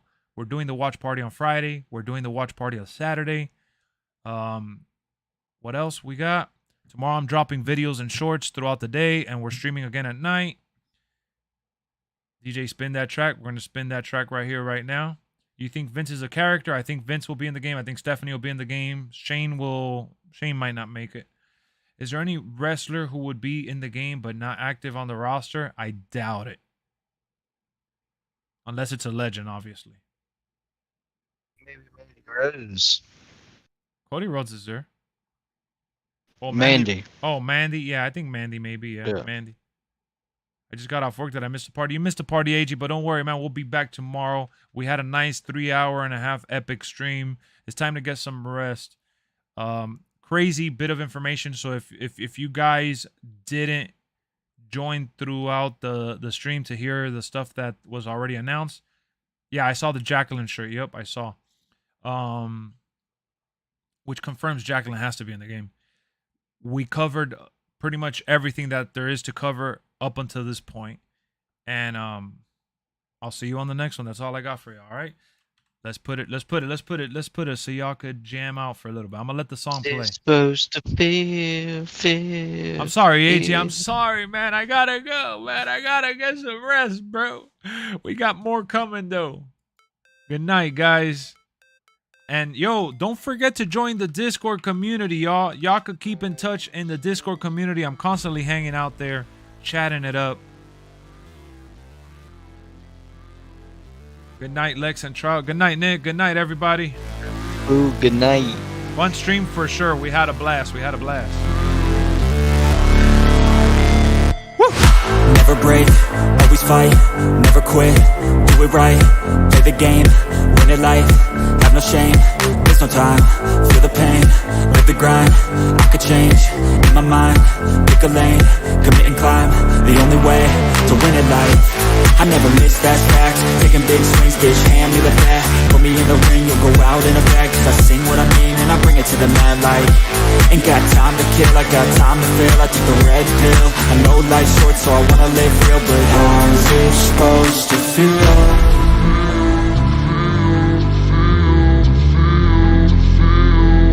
How's it supposed to feel?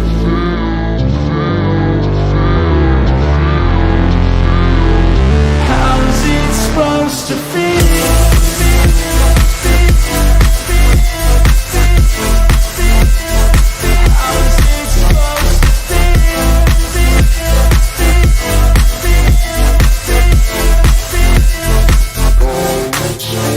They wanna say my name, but they holding back. They wanna say they hate, but they know it's cap. I ain't playing no games. games, I just do, that's fact. And I don't feel no shame, it's a mood you lack. I go crazy, nah bitch I ain't lazy. Track after track, I work on the shit daily. Pass me the jack, right as fuel, got me hazy. About to unpack all these things I've been chasing.